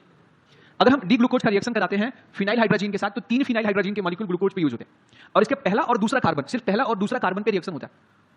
ये फिनाइल हाइड्रोजन यूनिट आके जुड़ जाता है पहले और दूसरे कार्बन पे और ये बन जाता है। देखो ये यहाँ पे ये बन जाता है आपका, ये मैकेनिज्म दिया हुआ है, मैकेनिज्म की आवश्यकता आपको नहीं है, ये मैकेनिज्म टाइप करवा दिया गया है, अगर कभी फ्यूचर में लगे तो देख लेना, अदरवाइज कोई आवश्यकता नहीं है। NH NH2 और PH, फिर यहाँ पर C double bond N NH और PH। अच्छा, आगे फिर नेक्स्ट इसके बाद चौथे कार्बन से इसकी स्थिति वैसी होती है, ये CH OH COH H COH H और नीचे क्या होगा CS2S। ये जो कंपाउंड बनता है इसे कहते हैं ग्लूकोसाजोन। क्या कहते हैं बेटा? ग्लूकोज से बनेगा तो ग्लूकोसाजोन, फ्रक्टोज से बनेगा तो फ्रक्टोसाजोन और मैनो से बनेगा तो मनोसाजोन। समझ में आ गया? समोसा से बनेगा तो समोसाजोन। ठीक है, अच्छा बस डाइवर्ट ना। ये इसमें 3 मॉलिक्यूल खर्च होते, आता 2 ही है, एक PHNS2 बाहर निकल जाता है, ये मैकेनिज्म में दर्शाया गया। इधर देखो मैं बता ही देता हूं थोड़ा सा हिंट, मैकेनिज्म लिखिएगा मत, दोबारा मत पढ़िएगा, एक बार समझ लो दोबारा मत पढ़िएगा, लिखने से बचने के लिए टाइप करवा दिया गया। दिमाग तो नहीं लगाना चाहिए, इच्छा तो नहीं है, पर अगर आपसे पेपर टफ नहीं बनता तो हम ये मैकेनिज्म नहीं बताते, बैचेज में मैं नहीं बताता, किसी को लगे तो बाद में इग्नोर करेगा। हमने ये पढ़ा है कि नहीं पढ़ा कि एल्डिहाइड कीटोन जो होता है वो हाइड्रोक्सिल एमाइन के साथ रिएक्शन करता है कि नहीं करता, बताओ। ये H2O बाहर निकलता है कि नहीं निकलता? तो यहाँ पर वही रिएक्शन है, ये पहले यहाँ अटैक करेगा, फिर ये माइनस आएगा, फिर ये H यहाँ जाएगा और फिर ये H2O बाहर निकल के डायरेक्टली मैंने यहाँ से यहाँ बना दिया। ठीक है, अब याद रखना ये OH है, ये डबल बॉन्ड है, इसकी स्थिति बिल्कुल वैसी है जैसे ये इमाइन के बगल में ये OH और H। ये वाला माइनस एम ग्रुप है, ये अल्फा कार्बन पर एसिडिक हाइड्रोजन है, ये इसके साथ टाइटोमेरिज्म कर जाता है। क्या कर जाता है बेटा? तो ये टाइटोमेरिज्म करके इसमें कन्वर्ट हो जाता है और ये हाइड्रोजन बॉन्ड से जुड़ा रहता है। तो थोड़े समय बाद होता क्या है कि यहाँ से फिर से H निकल जाता है इसके साथ, ये PHNS2 बन के बाहर निकल, ये H यहाँ ट्रांसफर हो जाता है, ये लोन पर यहाँ पर आ जाता है, ये बॉन्ड टूट यहाँ पर जाता है, ये बॉन्ड टूट के आगे ये निकल जाता है, ये बन जाता है और फिर यहाँ से ये H निकाल के बाहर निकल जाता है माइनस PHNS2। ठीक है, अब ये दो, एक ये बन गया इमाइन, ये कीटोन है, दो फिनाइल हाइड्रोजन आते हैं, तो एक यहाँ से हाइड्रोजन बाहर निकल जाते हैं। ये गाड़ी यहीं पे रुक जाती है क्योंकि जो NH होता है वो एक का NH दूसरे के N के साथ हाइड्रोजन बॉन्ड बना लेता है, तो गाड़ी फिर आगे नहीं बढ़ती, ये ओसा जोन पर जाता है। इसमें एक PHNS2 यूज किया था, वो PHNS2 के रूप में बाहर निकल जाएगा, फिर बाद में दो PHNS2 का प्रयोग करना पड़ता है। इसमें रिएक्शन सिर्फ दो ही कार्बन पर होता है, रिएक्शन सिर्फ कितने कार्बन पर होता है? दो, बस। तो आप ये सब छोड़ो, खाली इस ओसा जोन को याद करो। अच्छा, एक और बात बता दो, ये ग्लूकोज है, मैनोज में क्या होता है, ये वाला OH बाएं, ये H दाएं होता है। तो ग्लूकोज का जो ओसा जोन होता है वो मैनोज का ओसा जोन सेम होता है, क्योंकि ग्लूकोज और मैनोज में तीसरा, चौथा, पांचवां और छठा कार्बन का कॉन्फिगरेशन सेम होता है। फ्रक्टोज में क्या होता है, फ्रक्टोज में यहाँ कीटोन होता है, यहाँ अल्कोहल होता है, तो फ्रक्टोज में भी तीसरे, चौथे और तीसरा, चौथा, पांचवां, छठा कार्बन का कॉन्फिगरेशन सेम होता है और यहाँ ओसा जोन बन जाता है। तो फ्रक्टोज का, मैनोज का, ग्लूकोज का सेम ओसा जोन बनता है, मैकेनिज्म सबके चेंज होते हैं। आया समझ में आपको? तो ग्लूकोज से अगर ग्लूकोज लेंगे तो नाम बोलेंगे ग्लूकोसाजोन, फ्रक्टोज लेंगे तो नाम बोलेंगे फ्रक्टोसाजोन, मैनोज से बनाएंगे तो नाम क्या होगा? मनोसाजोन। लेकिन ये सारे ओसाजोन सेम होते हैं, ग्लूकोसा, मनोसा और फ्रक्टोसा, ये सभी क्या होते हैं आपस में? हालांकि नाम कितने अच्छे नाम आ गए, घर में कहीं पे नाम देना होगा राइमिंग वर्ड में तो ग्लूकोसाजोन, फ्रक्टोसाजोन और मनोसाजोन लिख सकते हैं, समोसाजोन मत। ये देखो, ये फिर से मैकेनिज्म दिया गया, फ्रक्टोज के साथ सेम ओसाजोन बनता है, फ्रक्टोज के साथ भी क्या बनता है बेटा? सेम। ये इसके मैकेनिज्म दिए गए, पर मेरा ऐसा मानना है, no need to write mechanism, बोलो तो डिलीट कर दूं, नो नीड, नहीं पढ़ा रहने दो as a PDF, but do not note down on your notebook, आप उसमें नोट मत करो। हाँ? नहीं, हम तो किसी का बुरा नहीं चाहते, लेकिन हम चाहते हैं कि सब सेलेक्ट। इधर क्या हुआ? हमारे लिए जो होता क्या है कि हमें जितना आपके असफल होने से कष्ट होता है ना, उससे अधिक कष्ट हम लोगों को होता है, तो लेकिन हम बता नहीं, क्योंकि हमारी आपकी सफलता ही हमारी पूरी क्या एनर्जी होती है, सब कुछ होता है। और आप जब मेहनत नहीं करते तो हमारी एनर्जी डाउन हो जाती है, आप जब मेहनत नहीं करते तो हमारी एनर्जी क्या हो जाती है? डाउन। अभी मैं कुछ फोटो शेयर करूंगा मेरे फेसबुक वगैरह ऐसे, आपको बताऊं, बच्चे पढ़ने के लिए यहाँ बैठ के पढ़ते, जब यहाँ ये पूरा ब्लॉक रहता है, क्योंकि बच्चों का 250 बच्चों की क्लास है तो उसमें 500 बच्चे बैठ के पढ़ते थे, ऐसे कई सारे बैचेस हुआ करते थे, वो बच्चे खिड़कियों से बाहर पढ़ते थे, मतलब क्लास में यहाँ ले रहा हूँ, बच्चा वहाँ बैठा हुआ। अच्छा, मैं यहाँ दरवाजा है, मैं बच्चा यहाँ बैठा, उसको कुछ बोर्ड पे नहीं दिखा, लेकिन वो वहाँ बैठ के पढ़ रहा, वो लिख कैसे रहा? वो अपने बगल वाले की देख रहा, वो बगल वाला अपने बगल वाले की देख रहा, वो बगल वाला अपने बगल वाले की देख रहा, वो यहाँ देख रहा। पढ़ने वाले बच्चे ऐसे भी पढ़े, न पढ़ने वाले तो खाली क्लास में भी नहीं पढ़ते। ठीक है, तो ये लिखो ग्लूकोज, किसी को बोल के राजा नहीं बनाया जा सकता, राजा बनने की जन्मजात कला होती है, इंसान जन्म से ही राजा बनता है, वो उसके कैरेक्टर्स होते हैं, किसी को महान आदमी नहीं बना सकता बोल के, उसके लिए आपको जन्म से कैरेक्टर होता है। यहाँ के बड़े बड़े इंडस्ट्री कोचिंग के दिग्गज लोग अपने बच्चों को डॉक्टर इंजीनियर नहीं बना पाए, और सारे टॉप लेवल के टीचर लग रहे पढ़ाने के लिए, ना बंसल सर के बच्चे सेलेक्ट हो पाए आईटी में, ना बेटी ना बेटा, ना किसी भी बड़े कोचिंग के डायरेक्टर सेलेक्ट हो पाए, लेकिन पैसा बहुत था तो कहीं पर डोनेशन देके, कहीं बीआईटी से, कहीं दुबई से, कहीं से बीटेक करा लिया। फिर उनको जरूरत ही क्या है, इतना पैसा, नौकरी की जरूरत है, परंतु वो जो कसक है ना वो रह जाती है, वो कसक रह जाती है कि अगर आपने तैयारी किया और आईटी में आप सेलेक्ट नहीं हुए हैं तो वो आईटीएस को देख के आपको कसक, यार मैंने भी ट्राई किया था, जीवन में एक चीज नहीं कर पाया, मैंने भी मेडिकल कोचिंग किया था, जीवन में नहीं पढ़ा। मेरे एक स्टूडेंट है जिसके पैकेज 2.5-3 करोड़ के आसपास है, डिस्कवरी चैनल का, अभी वो मेन डिजाइनर है, अमित। अभी वो कहता है कि मेरे को सिर्फ एक कष्ट होता है, मेरे कई सारे आईटीएस हैं, उनकी सैलरी मेरे से कम, मेरे अंडर काम करते हैं, लेकिन उनको देख के मेरे अंदर एक कसक होती है कि यार आईटीएस और मैं नहीं बन पाया, पैसा कितना भी आ जाए वो कोई फर्क नहीं पड़ता। लेकिन जब आप कहीं जाओगे, बोलोगे मैं डॉक्टर, आपके नाम क्या डॉक्टर लिखा होगा, एमबीबीएस, एमडी, एमएस लिखा होगा ना, तो सामने वाले का ना रिस्पेक्ट ऑटोमेटिकली बढ़ जाएगा आपके प्रति, ये जीवन भर मिलने वाला आपको, और ये सिर्फ 1 महीने का गेम है, गेम सिर्फ 1 महीने। Okay, glucose, mannose, fructose give same osazone structure, क्यों? रीजन बताओ, because last 4 carbon of these carbohydrate are same, और स्टार्टिंग के 2 कार्बन का रिएक्शन होता है और लास्ट के 2 कार्बन सेम होते हैं, 2 कार्बन में सेम ग्रुप आते हैं और बाकी के 4 कार्बन का कॉन्फिगरेशन सेम होता है, इसलिए इनका ओसाजोन सेम होता है। आपसे पूछा जा सकता है कौन कौन से कंपाउंड है जो फिनाइल हाइड्रोजन के साथ सेम कंपाउंड बनाएंगे, सेम ओसाजोन बनाएंगे? Glucose, fructose, mannose and galactose. तो गैलेक्टोज डिफरेंट बनाएगा क्योंकि गैलेक्टोज के चौथे कार्बन में अंतर होगा, बाकी सब सेम बनेगा, पक्का? अच्छा, ओसाजोन फॉर्मेशन में ग्लूकोज के लिए याद रखिएगा, यहां पर हम ग्लूकोज ले लें या फ्रक्टोज ले लें या मैनोज ले लें, इसमें 3 फिनाइल हाइड्रोजन हमें ये लेने पड़ेंगे। कितने? 3 फिनाइल हाइड्रोजन लेंगे, यहां पर बन जाएगा, सब में सेम ओसाजोन बनेगा, प्लस इसमें एक एनिलीन बन जाएगा, फिनाइल एमाइन प्लस साइड में कुछ और चीज। वो जो 3 लेंगे उसमें से एक जो होगा वो इस रूप में बाहर निकल जाता है। ये समरी है, it is the summary of reaction. आप और अगर इसमें जानना चाहते हैं तो इसका स्ट्रक्चर बना लो। क्या बना लो? इसका स्ट्रक्चर खत्म, ओसाजोन का स्ट्रक्चर बना लो। नेक्स्ट, कैटालिटिक रिडक्शन आपको बताया गया, देखो अल्कोहल ऑलरेडी रिड्यूस फॉर्म में है, रिडक्शन सिर्फ होगा यहां पे, ये ग्लूकोज,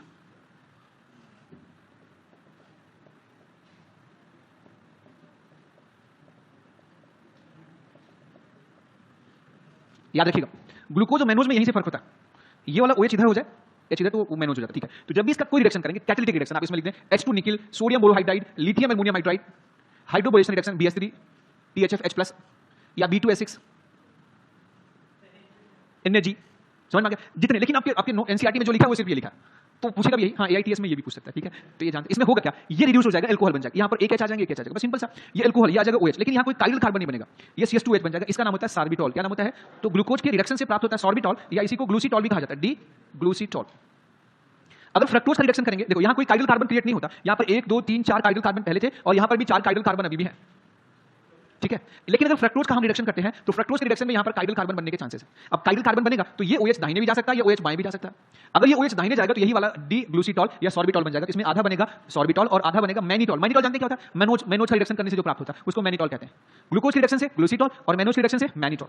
मैनिटॉल में ग्लूसीटॉल में क्या अंतर, ये C2 कार्बन का जो OH है यहाँ पे अंतर बस, इसका C2 वाला OH कहाँ है, दाहिने है, इसका C2 वाला OH कहाँ है, बाएं है, बाकी सब। मैनिटॉल और ग्लूसीटॉल भी एक दूसरे के C2 ईपीमर्स।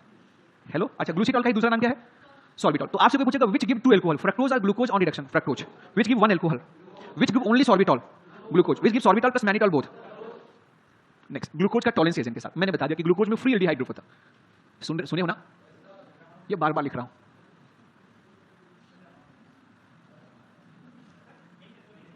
क्या बेटा, कहां से, हाँ आने वाला है, 1 2 3 4 5 और लास्ट में 6। अभी हम सिर्फ अपना वाला बताने के चक्कर में, आप वाला हम बाद में सुनेंगे। देखो, जो टॉलरेंस एजेंट होता है, tolerance agent Fehling solution aldehyde को ऑक्सीडाइज कर देता है, कीटोन को ऑक्सीडाइज है, तो टॉलरेंस एजेंट और फेलिंग सॉल्यूशन का प्रयोग करेंगे तो जो एल्डिहाइड ग्रुप होगा ये ऑक्सीडाइज हो जाएगा कार्बोक्सिलिक एसिड में, ये कार्बोक्सिलिक एसिड में ऑक्सीडाइज, और यहां पर जो कंपाउंड बनेगा उसका नाम होता है ग्लूकोनिक एसिड। तो ग्लूकोज से जो बनता है उसका नाम क्या होता है, ग्लूकोनिक एसिड। अगर वो CHO को ग्लूकोज से ग्लूकोनिक एसिड बनता है, आया समझ में आपको। यही चीज ब्रोमीन वाटर से भी होता है कि ब्रोमीन वाटर भी यही काम करता है जो टॉलरेंस एजेंट करता है, एल्डिहाइड को ग्लूकोनिक एसिड में ऑक्सीडाइज कर देता है, बाकी किसी कार्बन पर फर्क नहीं पड़ता। ऐसे मैनो से आपका मैनोज का एसिड बन जाएगा, आया समझ में आपको। नेक्स्ट, ग्लूकोज का अगर हम HNO3 के साथ रिएक्शन करा दें, HNO3 थोड़ा सा स्ट्रांग होता है, थोड़ा ताकतवर, तो वो इसको भी ऑक्सीडाइज करेगा और ये प्राइमरी अल्कोहल को भी कर देगा। सुन लो पहले, हाँ इनका रिएक्शन नहीं होगा, इसका रिएक्शन अगर हम ग्लूकोनिक एसिड से कराएंगे तो इसका इनके साथ रिएक्शन नहीं होगा, समझ में आ गया क्या। बीच का OH यहां पे नहीं, पहले यहां पे डाइल्यूट HNO3 में जो देखा गया है, जब हम ये प्रैक्टिकली देखा गया, तो ये आपको याद रखना है कि इसमें दिमाग नहीं लगाना हमें कि ग्लूकोज का अगर हम डाइल्यूट HNO3 से रिएक्शन कराते हैं तो एल्डिहाइड और नीचे वाला अल्कोहल ये दोनों ऑक्सीडाइज हो जाता है, ये इसका नाम होता है सैकरिक एसिड। ग्लूकोज का ऊपर और नीचे वाले दोनों कार्बन ऑक्सीडाइज कर दो तो सैकरिक एसिड, ये डाइल्यूट HNO3 से प्राप्त होता है। अब ब्रोमीन वाटर से gluconic acid, what's the difference between gluconic and saccharic acid, gluconic acid में एक कार्बोक्सिलिक ग्रुप होता है और सैकरिक एसिड में दो, ये हमें प्राप्त होता है। तो या तो आपका ग्लूकोज का रिएक्शन टॉलरेंस एजेंट से आएगा या ब्रोमीन वाटर से आएगा या तो फेलिंग से, इससे तीनों से सेम चीज बनेगी, लेकिन HNO3 के साथ डिफरेंट बनेगा।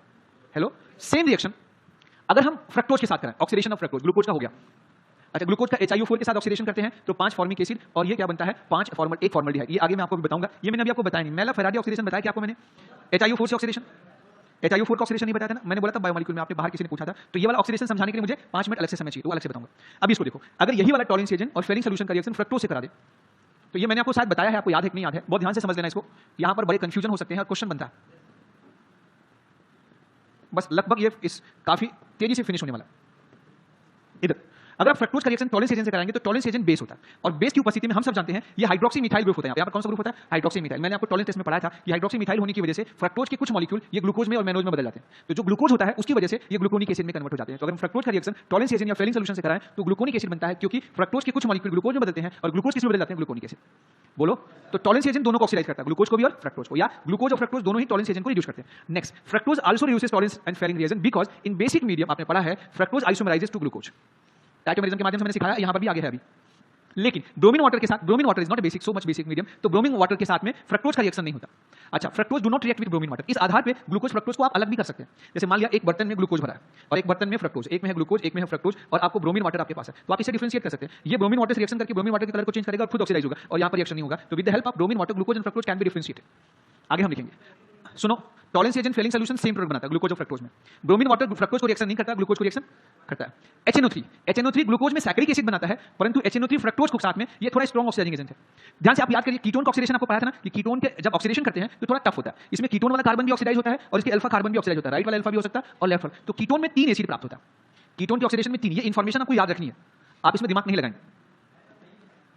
इधर फ्रक्टोज की ऑक्सीडेशन जब हम करते हैं, देखिए अगर यहां से बॉन्ड टूटा और ये कार्बन ऑक्सीडाइज होता है तो एक कार्बन का ऑक्सीडेशन होगा तो CO2 और H2O में बन के उड़ जाएगा, ये बचेगा, ये कार्बन एसिड हो जाएगा और ये लास्ट वाला कार्बन एसिड हो जाएगा, तो आपका बन जाएगा ये ट्राईहाइड्रोक्सी ग्लूटारिक एसिड। अगर ये वाला कार्बन ऑक्सीडाइज होगा, यहां पे याद रखिएगा ये कार्बन बीच वाला ये टूटेगा तो इसका ऑक्सीडेशन होगा, इसका ऑक्सीडेशन होगा, ये प्राइमरी वाले का ऑक्सीडेशन होगा, तो इधर से बनेगा ग्लूकोनिक एसिड और इधर से बनेगा आपका ये एसिड, ये एसिड टार्टरिक एसिड बनेगा। ये है ग्लाइकोनिक, वो है ग्लूकोनिक। ग्लाइकॉल, ग्लाइकॉल से ग्लाइकोनिक एसिड, ग्लाइकॉल का एक OH हटा के OH तो ग्लाइकोनिक, वो अंतर पूछा जाता है which give glyconic acid, fructose give glyconic acid but glucose give gluconic acid. क्या यहां पर डाइल्यूट भी ले सकते हैं, कॉन्सेंट्रेट, दोनों से काम हो जाएगा। HNO3 लिखा हो तो उससे काम हो जाएगा। मेरी बात सुनो, या थोड़ा मामला यहां थोड़ा सा मामला हल्का सा सीरियस है, तो इसे हम लोग आसान करते हैं। जो हमें याद रखना है, अगर कहीं ग्लूकोज हो, ग्लूकोज का ऑक्सीडेशन दो ही कंपाउंड में होगा, एक होगा एक होगा साइक्रिक एसिड और दूसरा होता है ग्लूकोनिक एसिड। अच्छा, साइक्रिक एसिड किससे होगा? HNO3 के साथ, ये स्ट्रॉन्ग है। और ग्लूकोनिक एसिड किससे होगा? टॉलेंस रिएजेंट, फेलिंग सॉल्यूशन और ब्रोमीन वाटर। फ्रक्टोज जो होगा, फ्रक्टोज के केस में ब्रोमीन वाटर ये कुछ नहीं कर पाता। हाँ, हम मंगा लेंगे, अभी रख दीजिए, अभी हम मंगा लेंगे 5 मिनट। अभी क्या है कि बीच में डिस्टर्ब हो जाएगा, ये खत्म होने वाला। और धन्यवाद, किसने पार्टी आपने दिया, thank you so much party के लिए। ऐसे पैसे अगर क्लास इंचार्ज पार्टी देते रहे तो कितना बढ़िया मजा है। दिलदार क्लास इंचार्ज,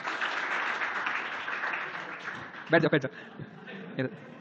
अच्छा, इसका रिएक्शन सुनो, टॉलेंस रिएजेंट और फेलिंग सॉल्यूशन से कराएं तो ग्लूकोनिक एसिड बनेगा। ब्रोमीन वाटर तो करते ही नहीं, टॉलेंस रिएजेंट से ही बनेगा। लेकिन जो HNO3 होता है, इसे 3 एसिड बनेगा, ग्लाइकोनिक, टार्टरिक और ट्राइहाइड्रोक्सी एसिड। पक्का याद रखोगे, ये पूछा जाता है। अच्छा, by which reaction glucose and fructose can be differentiated? Bromine water. अच्छा, सेलेन विलियर्ड टेस्ट वो सब आप में नहीं है, आप में सिर्फ ब्रोमीन वाटर टेस्ट है। बहुत सारे टेस्ट हैं जिससे ग्लूकोज फ्रक्टोज को डिफरेंशिएट किया जा सकता है, जो जेईई मेंस में पूछा जाता है, एडवांस में नहीं आता। आपने एडवांस का पेपर करा था ना, एक क्वेश्चन पूछ रहे थे तो एक जगह आप फंसे हुए थे, तो वो मैं समझ गया। अच्छा, यहाँ पर रिएक्शन विद एंजाइम, ग्लूकोज में अगर आप ग्लूकोज या फ्रक्टोज उसमें ईस्ट का जाइमेज एंजाइम अगर मिला दिया जाए तो देसी दारू बन जाएगा, है ना, और प्लस CO2। अच्छा, कभी कभी जहरीली दारू बन जाता है, लोग मर जाते हैं, जानते हैं क्यों होता है? मिथाइल एल्कोहल, इथाइल के बजाय मिथाइल एल्कोहल बन जाता है, मामला गड़बड़ जाता है। अच्छा, इसलिए कभी भी देसी दारू के चक्कर में इधर, अबे सुनो, अगर आपने किसी बर्तन में, सुन तो लो, किसी एक बर्तन में मनोज को ले लो, दूसरे बर्तन में ग्लूकोज भैया को ले लो, तीसरे बर्तन में फ्रक्टोज भैया, अलग अलग ले लो, और इसमें आपने बेस मिला दिया, कोई भी बेस, क्योंकि इनको बेस पसंद, समझ में आ गया? इसमें भी आपको बता दूं, मतलब ये खुदा गवाह है कि ये मनोज के मोहल्ले में ये ग्लूकोज और फ्रक्टोज अपने आप जन्म ले लेंगे, और जो ग्लूकोज के मोहल्ले में ये कौन आ जाएंगे? मनोज और फ्रक्टोज आ जाएंगे। मतलब एक लिया था, बाकी दो अपने आप जन्म ले लेंगे। मतलब किसी एक को लिया था, बाकी उस बर्तन में फिर तीनों ही मिलेंगे। ये मैंने सिखाया था। इसलिए बेसिक मोहल्ले में, अरे सुन तो लो, बेसिक मोहल्ले में जैसा कारनामा ग्लूकोज दिखाता है, वैसा ही कारनामा फ्रक्टोज और मनोज भी दिखाते हैं। देखो ऐसा क्यों होता? जो पहला और दूसरा कार्बन है, सारा जलवा यहीं से, बाकी नीचे तीसरे चौथे कार्बन सेम। ये जो पहला कार्बन CH2, इसके अल्फा कार्बन पर ये OH ग्रुप प्रेजेंट है, जो कि टाइटोमेराइजेबल हाइड्रोजन है। बेसिक मोहल्ला में ये टाइटोमेरिज्म कर जाता है, ये बॉन्ड यहां पर चला जाएगा, ये बॉन्ड यहां पर आ जाएगा ऐसे, और ये टाइटोमेरिज्म करके, अभी मैंने समझा दिया, इसको मिटा देता हूं, ठीक है, ताकि अच्छा दिखे। ठीक है, ये व्हाइट से लिखूं क्या? नहीं, ये वाला बॉन्ड टूट के यहां पर जाएगा, ये वाला बॉन्ड टूट के यहां पर, ये H यहां पर, ये बन जाएगा इनॉल। अब वापस इसमें टाइटोमेरिज्म होगा, तो अगर यही वाला ग्रुप वापस टाइटोमेरिज्म करेगा, देखो, तो यहां टाइडल कार्बन जन्म लेगा। जब ये टाइटोमेरिज्म होगा, तो ये H यहां से अगर बाएं तरफ जुड़ेगा, तो वापस वो ग्लूकोज, रिकवर्ड ग्लूकोज बन जाएगा, और यही H अगर दाहिने जुड़ गया, तो वो मनोज बन जाएगा। नहीं आया समझ में? और इसमें इसने टाइटोमेरिज्म कर दिया, तो फ्रक्टोज बन जाएगा। तो जहां ग्लूकोज होते हैं, बाकी दो अपने आप जन्म, अगर ये कहीं है, तो बेसिक मोहल्ले में ये इनका साथ देने आ ही जाएंगे। ये तो जो टेस्ट ये देता है, वही टेस्ट ये दोनों देते हैं। हेलो, हाँ, क्या चीज? टाइटोमेरिज्म होता है ना। देखो, जहां पर कीटोन ग्रुप के पड़ोसी कार्बन पर हाइड्रोजन होता है, वहां टाइटोमेरिज्म होता है कि नहीं होता? तो ये टाइटोमेरिज्म, इसका कारण है टाइटोमेरिज्म, ये इनॉल का बनना। अगर ये इनॉल नहीं बनता, तो बाकी जन्म नहीं लेते। समझ में आ गया? ये सेम चीज मोहल्ला ग्लूकोज का था, जीवन जी रहा था, इसमें बेस मिला दिया। बेस के आते ही इस मोहल्ले में मनोज और फ्रक्टोज भी आ गए, और कुछ वापस इसमें ग्लूकोज भी रहे मिले, और कुछ ट्रेसेस आप अदर कंपाउंड भी मिलेंगे, पर मेन आपके ये 3 मिलेंगे। तो इसे कहते हैं, कभी भी अगर कोई पूछे ग्लूकोज के मोहल्ले में बेस मिला दें, तो उसमें नया कौन जन्म मिलेगा? मनोज और फ्रक्टोज। फ्रक्टोज के मोहल्ले में बेस मिला दें, तो ग्लूकोज और मनोज। क्यों? क्योंकि टाइटोमेरिज्म माध्यम से। ओके, मोनोसेकेराइड समाप्त होता है। आपने ग्लूकोज समझ लिया, फ्रक्टोज समझ लिया, उनके स्ट्रक्चर जान गए आप लोग, बोलो, उनके रिएक्शन जान गए आप लोग, पक्का, उनके बीच डिफरेंशिएशन आप जान गए। अब हम पढ़ेंगे डाइसेकेराइड। डाइसेकेराइड क्या होता है कि अगर दो कार्बोहाइड्रेट आपस में मिल जाए, सुन तो लो, खत्म हो रहा है, ये ज्यादा जरूरी। तो ये डाइमर ऑफ क्या बन जाएगा? डाइमर। क्या बन जाएगा? डाइमर। 3 मिल जाए तो ट्राइमर। तो दो छोटे छोटे मोनोसेकेराइड से ये अब सिर्फ 10 मिनट मैक्सिमम बचा। ओनली एक बार मैंने फोटो से समझा दिया, फिर इसके बाद तो मेरी आप वही बोलेंगे, फोटो पे क्या बोलते हैं, एक बार फोटो बना के मैंने समझा लिया, तो ये सीने से फोटो आप चिपका लेंगे। मैं आपको बताऊंगा, दिल में चिपक जाएगा, कभी फिर वापस आपको दिमाग से जाएगा नहीं, है ना। मैं आपको फेविकोल से चिपकाएंगे फोटो इधर।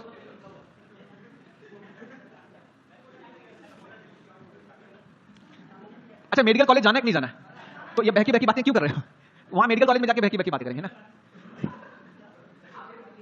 क्या हुआ? मत यही मैंने सिखाया, और बाकी केमिस्ट्री नहीं सिखाया। मतलब मैंने यही सिखाया। अब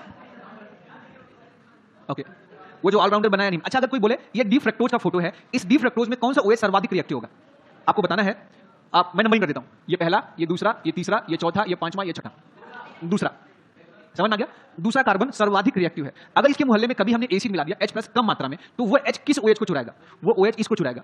आया समझ में? और फिर अगर हम इसका रिएक्शन करा दें एसिड पहले, और फिर उसमें मिथेनॉल मिला दें, तो पहले ये H इस OH को चुराएगा, और ये मिथेनॉल यहां पर जुड़ जाएगा, और ये बन जाएगा मिथाइल ग्लाइकोसाइड। क्या बन जाएगा बेटा? ये मिथाइल ग्लाइकोसाइड।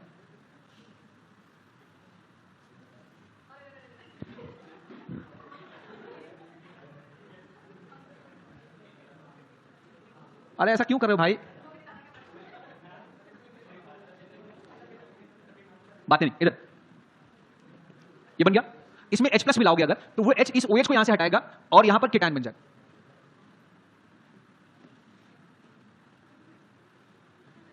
ठीक है, और जैसे केटायन बनेगा ये एल्कोहल यहां अटैक करके बना देगा ये ईथर। इसे कहते हैं मिथाइल ग्लाइकोसाइड। इसे क्या कहते हैं बेटा? मिथाइल। तो ये कौन सा ज्यादा रिएक्टिव होता है H? ये OH, ये वाला। अब मैं आपको बताऊं, जैसे कहीं पर ये फ्रक्टोज है,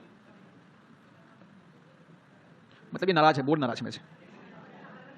सुनो, अगर हमने इसके मोहल्ले में ये है बीटा डी फ्रक्टोज, यदि इसके मोहल्ले में हमने अल्फा डी ग्लूकोज को मिला दिया, जितना समय लगेगा बस इसी में, इसके बाद आगे में कोई समय नहीं। अच्छा, आप लोग के चक्कर में मैं भी भूल गया हूं, तो रात भर रटा है और सुबह याद हो गया। ये है, इसका नाम क्या? ये ग्लूकोज का, ये इसे कहेंगे, इसको ऊपर बनाना चाहिए था क्योंकि इसका अल्फा डी होता है, उसका बीटा डी होता है, और मैंने दोनों उल्टा बना दिया और आप देखे जा रहे हो। सब आपके चक्कर में हुआ है क्या? अब बोलो मत, अब क्या है कि तुमने सब खराब कर दिया। पार्टी देना इसलिए नुकसानदेह होता है क्योंकि माहौल फिर खराब हो जाता है। ये बस खत्म हो रहा है टॉपिक में, टॉपिक बातें नहीं, 5 मिनट में टॉपिक खत्म हो रहा है। ये alpha D glucose plus beta D fructose. अपने स्टाइल में समझाने के लिए लिख रहा हूं, नहीं तो लिखा हुआ तो यहां ये।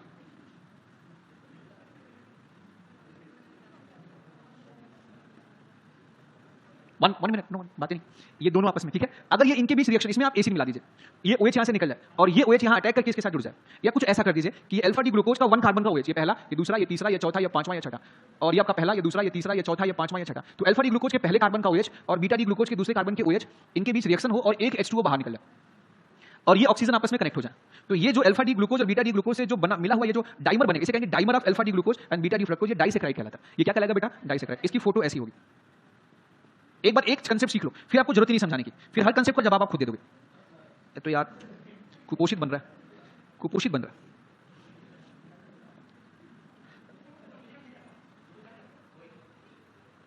ये OH इसी डायरेक्शन में उल्टा है, उल्टा है सर। अबे कहां फोटो गया? हाँ, वो मैं अभी देखिए उसमें कुछ चेंजेस है, वही आप बोलते नहीं हो। कॉपी कर ले भाई, ठीक, मान डिलीट हो गया तो क्या कर सकते? जैसे ये OH ऊपर,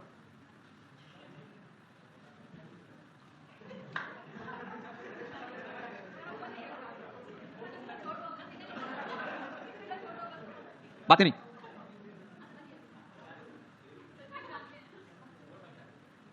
मैं कॉपी कर लिया हूं, ट्रिक नहीं भी जानता हूं तो भी कोई दिक्कत नहीं।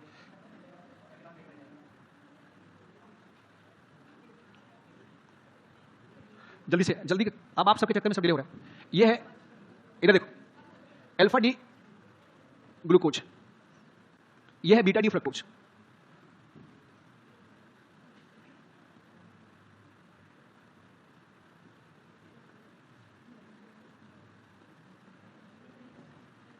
Alpha D glucose, beta D fructose. मैं चाहता हूं ये एक बार अच्छे से समझ में आ जाए। एक्चुअली क्या ये बोर्ड धोखा दे रहा है, इसमें अगर इनके बीच रिएक्शन हो जाए और एक का H और दूसरे का OH बाहर निकल जाए, तो ये जो डाइसैकराइड बनेगा, ये जो डाइसैकराइड बनेगा, तो क्या आप कॉपी हो सकती है? नहीं हो सकती। कॉपी हो जाता है पर पता नहीं क्यों नहीं हो रहा। कॉपी हो गया होता 2 मिनट में काम।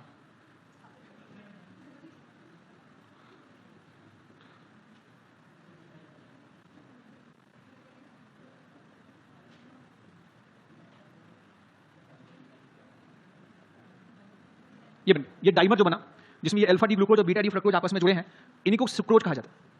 अल्फा डी ग्लूकोज का ये 1 कार्बन और बीटा डी ग्लूकोज का सेकंड कार्बन आपस में जुड़ा हुआ। ठीक है, पहला, दूसरा, तीसरा, चौथा, पांचवां, छठा, पहला, दूसरा, तीसरा, चौथा, पांचवां, छठा।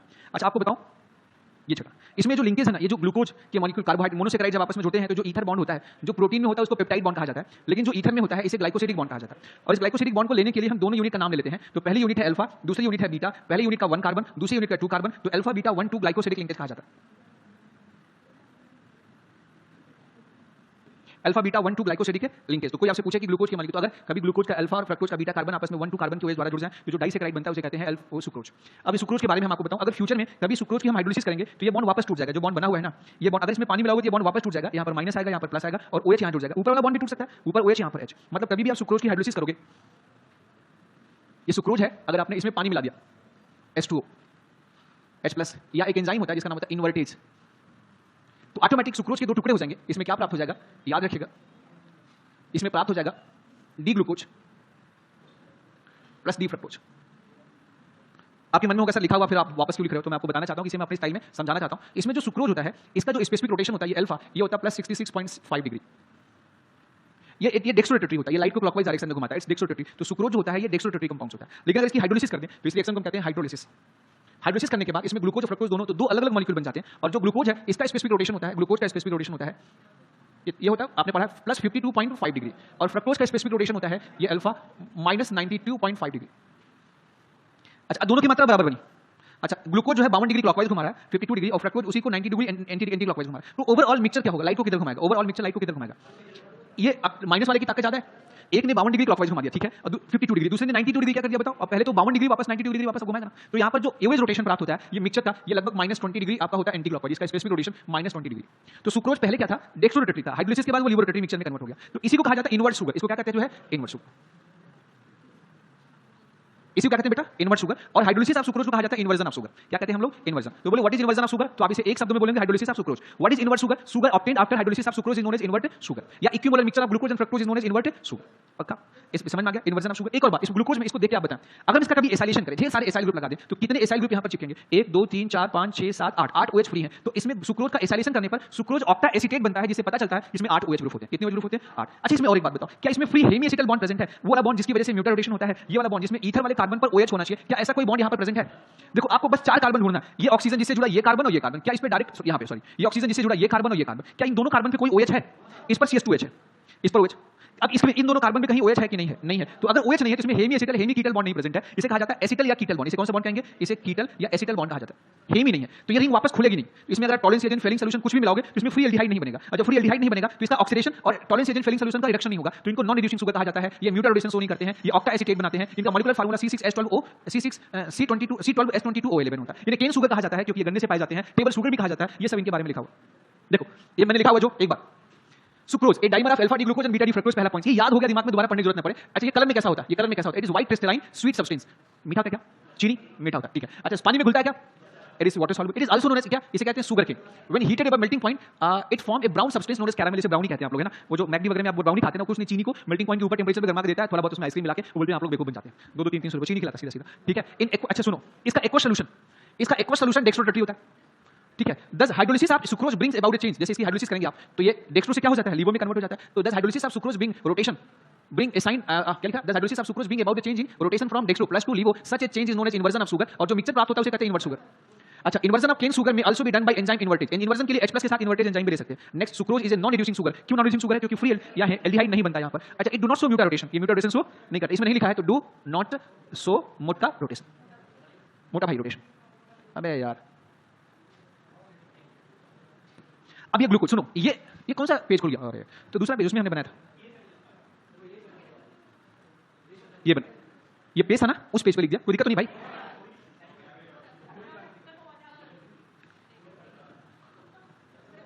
बोलना नहीं बेटा, एकदम बोलना नहीं ना।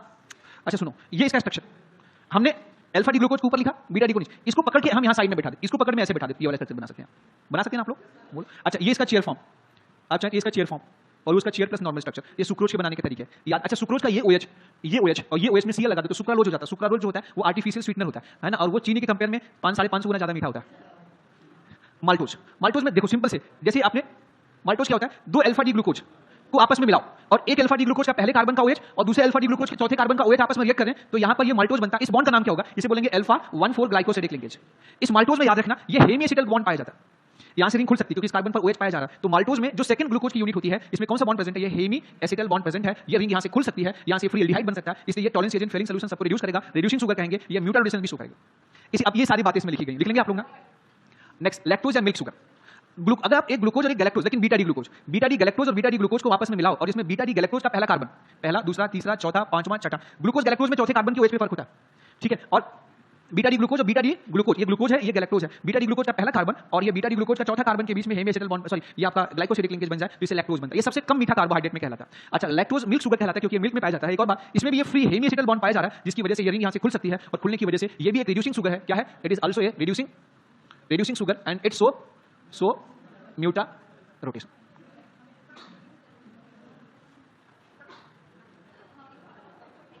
पॉलीसेकेराइड, मेरी बात सुनो, बस इस 5 मिनट और तो जाओ आप लोग, छोड़ दो 5 मिनट के लिए। देखो मैं भी परेशान, 5 मिनट वेट करो, नहीं तो फिर 5 मिनट में पूरा चैप्टर रुक जाएगा मैक्सिमम। ये देखो ज़्यादा पेज नहीं, ये 3 पेज, ये केमिस्ट्री इन एवरीडे लाइफ है, ये इसके आगे नहीं, ये केमिस्ट्री इन एवरीडे लाइफ है। ये 3 बातें आपको 3 स्लाइड बतानी। अच्छा सुनो, मुझे लगता है सबसे अच्छा वर्ड पढ़ लेना, मुझे लगता है सबसे अच्छा वर्ड पढ़ लेना। अच्छा इधर पॉलीसेकेराइड क्या होता है? ढेर सारे, देखो ढेर सारे कार्बोहाइड्रेट, ढेर सारे मोनोसेकेराइड आपस में लिंक हो तो उन्हें पॉलीसेकेराइड कहते हैं। और सबसे इंपॉर्टेंट पॉलीसेकेराइड है वो स्टार्च। स्टार्च को हम स्टार्च को main storage polysaccharide of plants कहते हैं, है ना। इसे एमाइलम भी कहा जाता है। इसका नाम क्या होता है? एमाइलम भी होता है। मैं आगे आपको बता रहा हूं एक्चुअली होता क्या है। स्टार्च होता क्या है? 5 मिनट इसी में लग जाएगा। बच्चे नाराज, इस बार तो बुला लिया, अगली बार बुलाओ फिर हम आएंगे नहीं, है ना। चाहे रिजल्ट हो पॉजिटिव या नेगेटिव, हम पढ़ेंगे नहीं कुछ भी हो। अच्छा बच्चे सोचते हैं कि सर तो कितना आराम कर रहे हैं, हम ही पढ़ रहे हैं ना। ये देखो स्टार्च जो होता है 2 यूनिट इसमें मिले होते हैं। इसमें थोड़ा सा पोर्शन, इसमें एक तो होता है एमाइलम, सॉरी एमाइलोज, और दूसरा होता है एमाइलोपेक्टिन। एमाइलो जो होता है, एमाइलो का परसेंटेज होता है 15 से 20%। एमाइलोपेक्टिन होता है 85 से 80 से 85%, 85 to 85%। सॉरी हिंदी बोलो, ठीक है। एमाइलोज क्या होता है? जब अल्फा डी ग्लूकोज के मॉलिक्यूल आपस में जोड़ दो एक लाइन में, ढेर सारे अल्फा डी ग्लूकोज का लीनियर पॉलीमर होता है। Linear polymer of alpha D glucose, linear polymer of alpha D glucose. और इनके बीच में जो बंधन होता है, ये लीनियर पॉलीमर्स, इसमें एक का 1 कार्बन एक का 4 कार्बन आपस में जुड़ा हो तो इनके बीच में जो बंधन होता है इसे बोलते हैं ग्लाइकोसिडिक लिंकेज। 1,4 ग्लाइकोसिडिक लिंकेज, ये एमाइलोज होता है। एमाइलोपेक्ट, ठीक है। इसमें ये किनारे में अगर इसको आप ढेर सारे अल्फा डी ग्लूकोज मॉलिक्यूल को आपस में जोड़ो, है ना, ये किनारे वाला ग्लूकोज का मॉलिक्यूल ये बीच के किसी एक दूसरे पॉलीमर चेन के साथ में ये बॉन्ड बना ले तो इनको एमाइलोपेक्टिन कहते हैं। तो जो branch chain polymer alpha D glucose का होता है वो एमाइलोपेक्टिन होता है।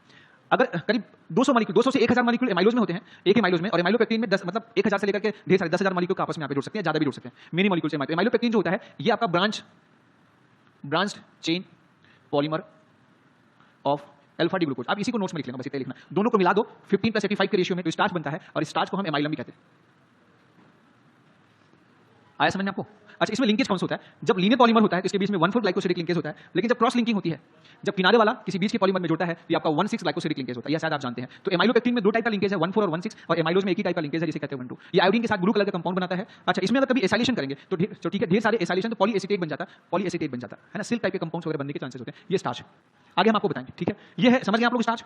अच्छा अगर आप बीटा डी ग्लूकोज को एक लाइन में जोड़ दो, जिसमें एक बीटा डी ग्लूकोज का पहला कार्बन दूसरे का चौथा कार्बन, ये पहला दूसरा तीसरा चौथा पांचवां छठा, पहला दूसरा तीसरा चौथा पांचवां और छठा कार्बन, याद रखिएगा, है ना। बीटा डी ग्लूकोज को एक लाइन में, तो linear polymer beta D glucose जो होता है उसे कहा जाता है सेलुलोज। सेलुलोज कहां पाया जाता है? प्लांट्स के सेल वॉल में, या सेल में पाया जाता है, सेल वॉल में, प्लांट्स के सेल वॉल में। नेक्स्ट ग्लाइकोजन, एमाइलोपेक्टिन ही जहां पर हो, स्टार्च का जो 80% वाला पार्ट है, एमाइलोपेक्टिन जो होता है उसमें थोड़े उसका मॉलिक्यूलर मास और ज्यादा बढ़ा दो, उसी को ग्लाइकोजन कहा जाता है। जो स्टार्च हम खाते हैं उसका एमाइलोपेक्टिन पोर्शन हमारे लीवर में एकत्रित हो जाता है, लीवर हमारी बॉडी में एकत्रित हो जाता है। जब कभी हमें खाने की आवश्यकता होती है तो हम उसी को यूज करके उसी को ऑक्सीडाइज करके एनर्जी प्राप्त करते हैं, और वो रिजर्व फूड ह्यूमन कहा जाता है, जानते हैं आप लोग। तो इसी की मात्रा ज्यादा हो जाती है तो हमारे ब्लड में यूरिन के माध्यम से हमारी बॉडी में ये मूव करते हैं, जिसे कहा जाता है ब्लड शुगर। अच्छा ये ब्लड शुगर यही ज्यादा मात्रा, इसकी संख्या जब ज्यादा हो जाती है तो हमारी धमनियों में, हमारी नसों में ये मूव करना स्टार्ट कर देते हैं, और हमारी नसों में अगर पहले से कोलेस्ट्रॉल जमा हुआ है तो ये वहां पर रुक जाते हैं, और जब रुक जाएंगे तो आगे पीछे के ब्लड मूव नहीं करेंगे तो वहां पर हार्ट अटैक या पैरालिसिस होने के चांसेस होते हैं। ये ब्लड शुगर की कहानी है, जानते हैं मेरे ख्याल से आप। तो ग्लाइकोजन क्या है? It is nothing, it is kind of amylopectin. और इसी के साथ इसका यूज आप बस इसी के साथ आपका इनका यूज आप जानते हैं। ये कार्बोहाइड्रेट यहां पर क्या होता है? समाप्त होता है। Thank you so much. अब आप जा सकते हैं, धन्यवाद।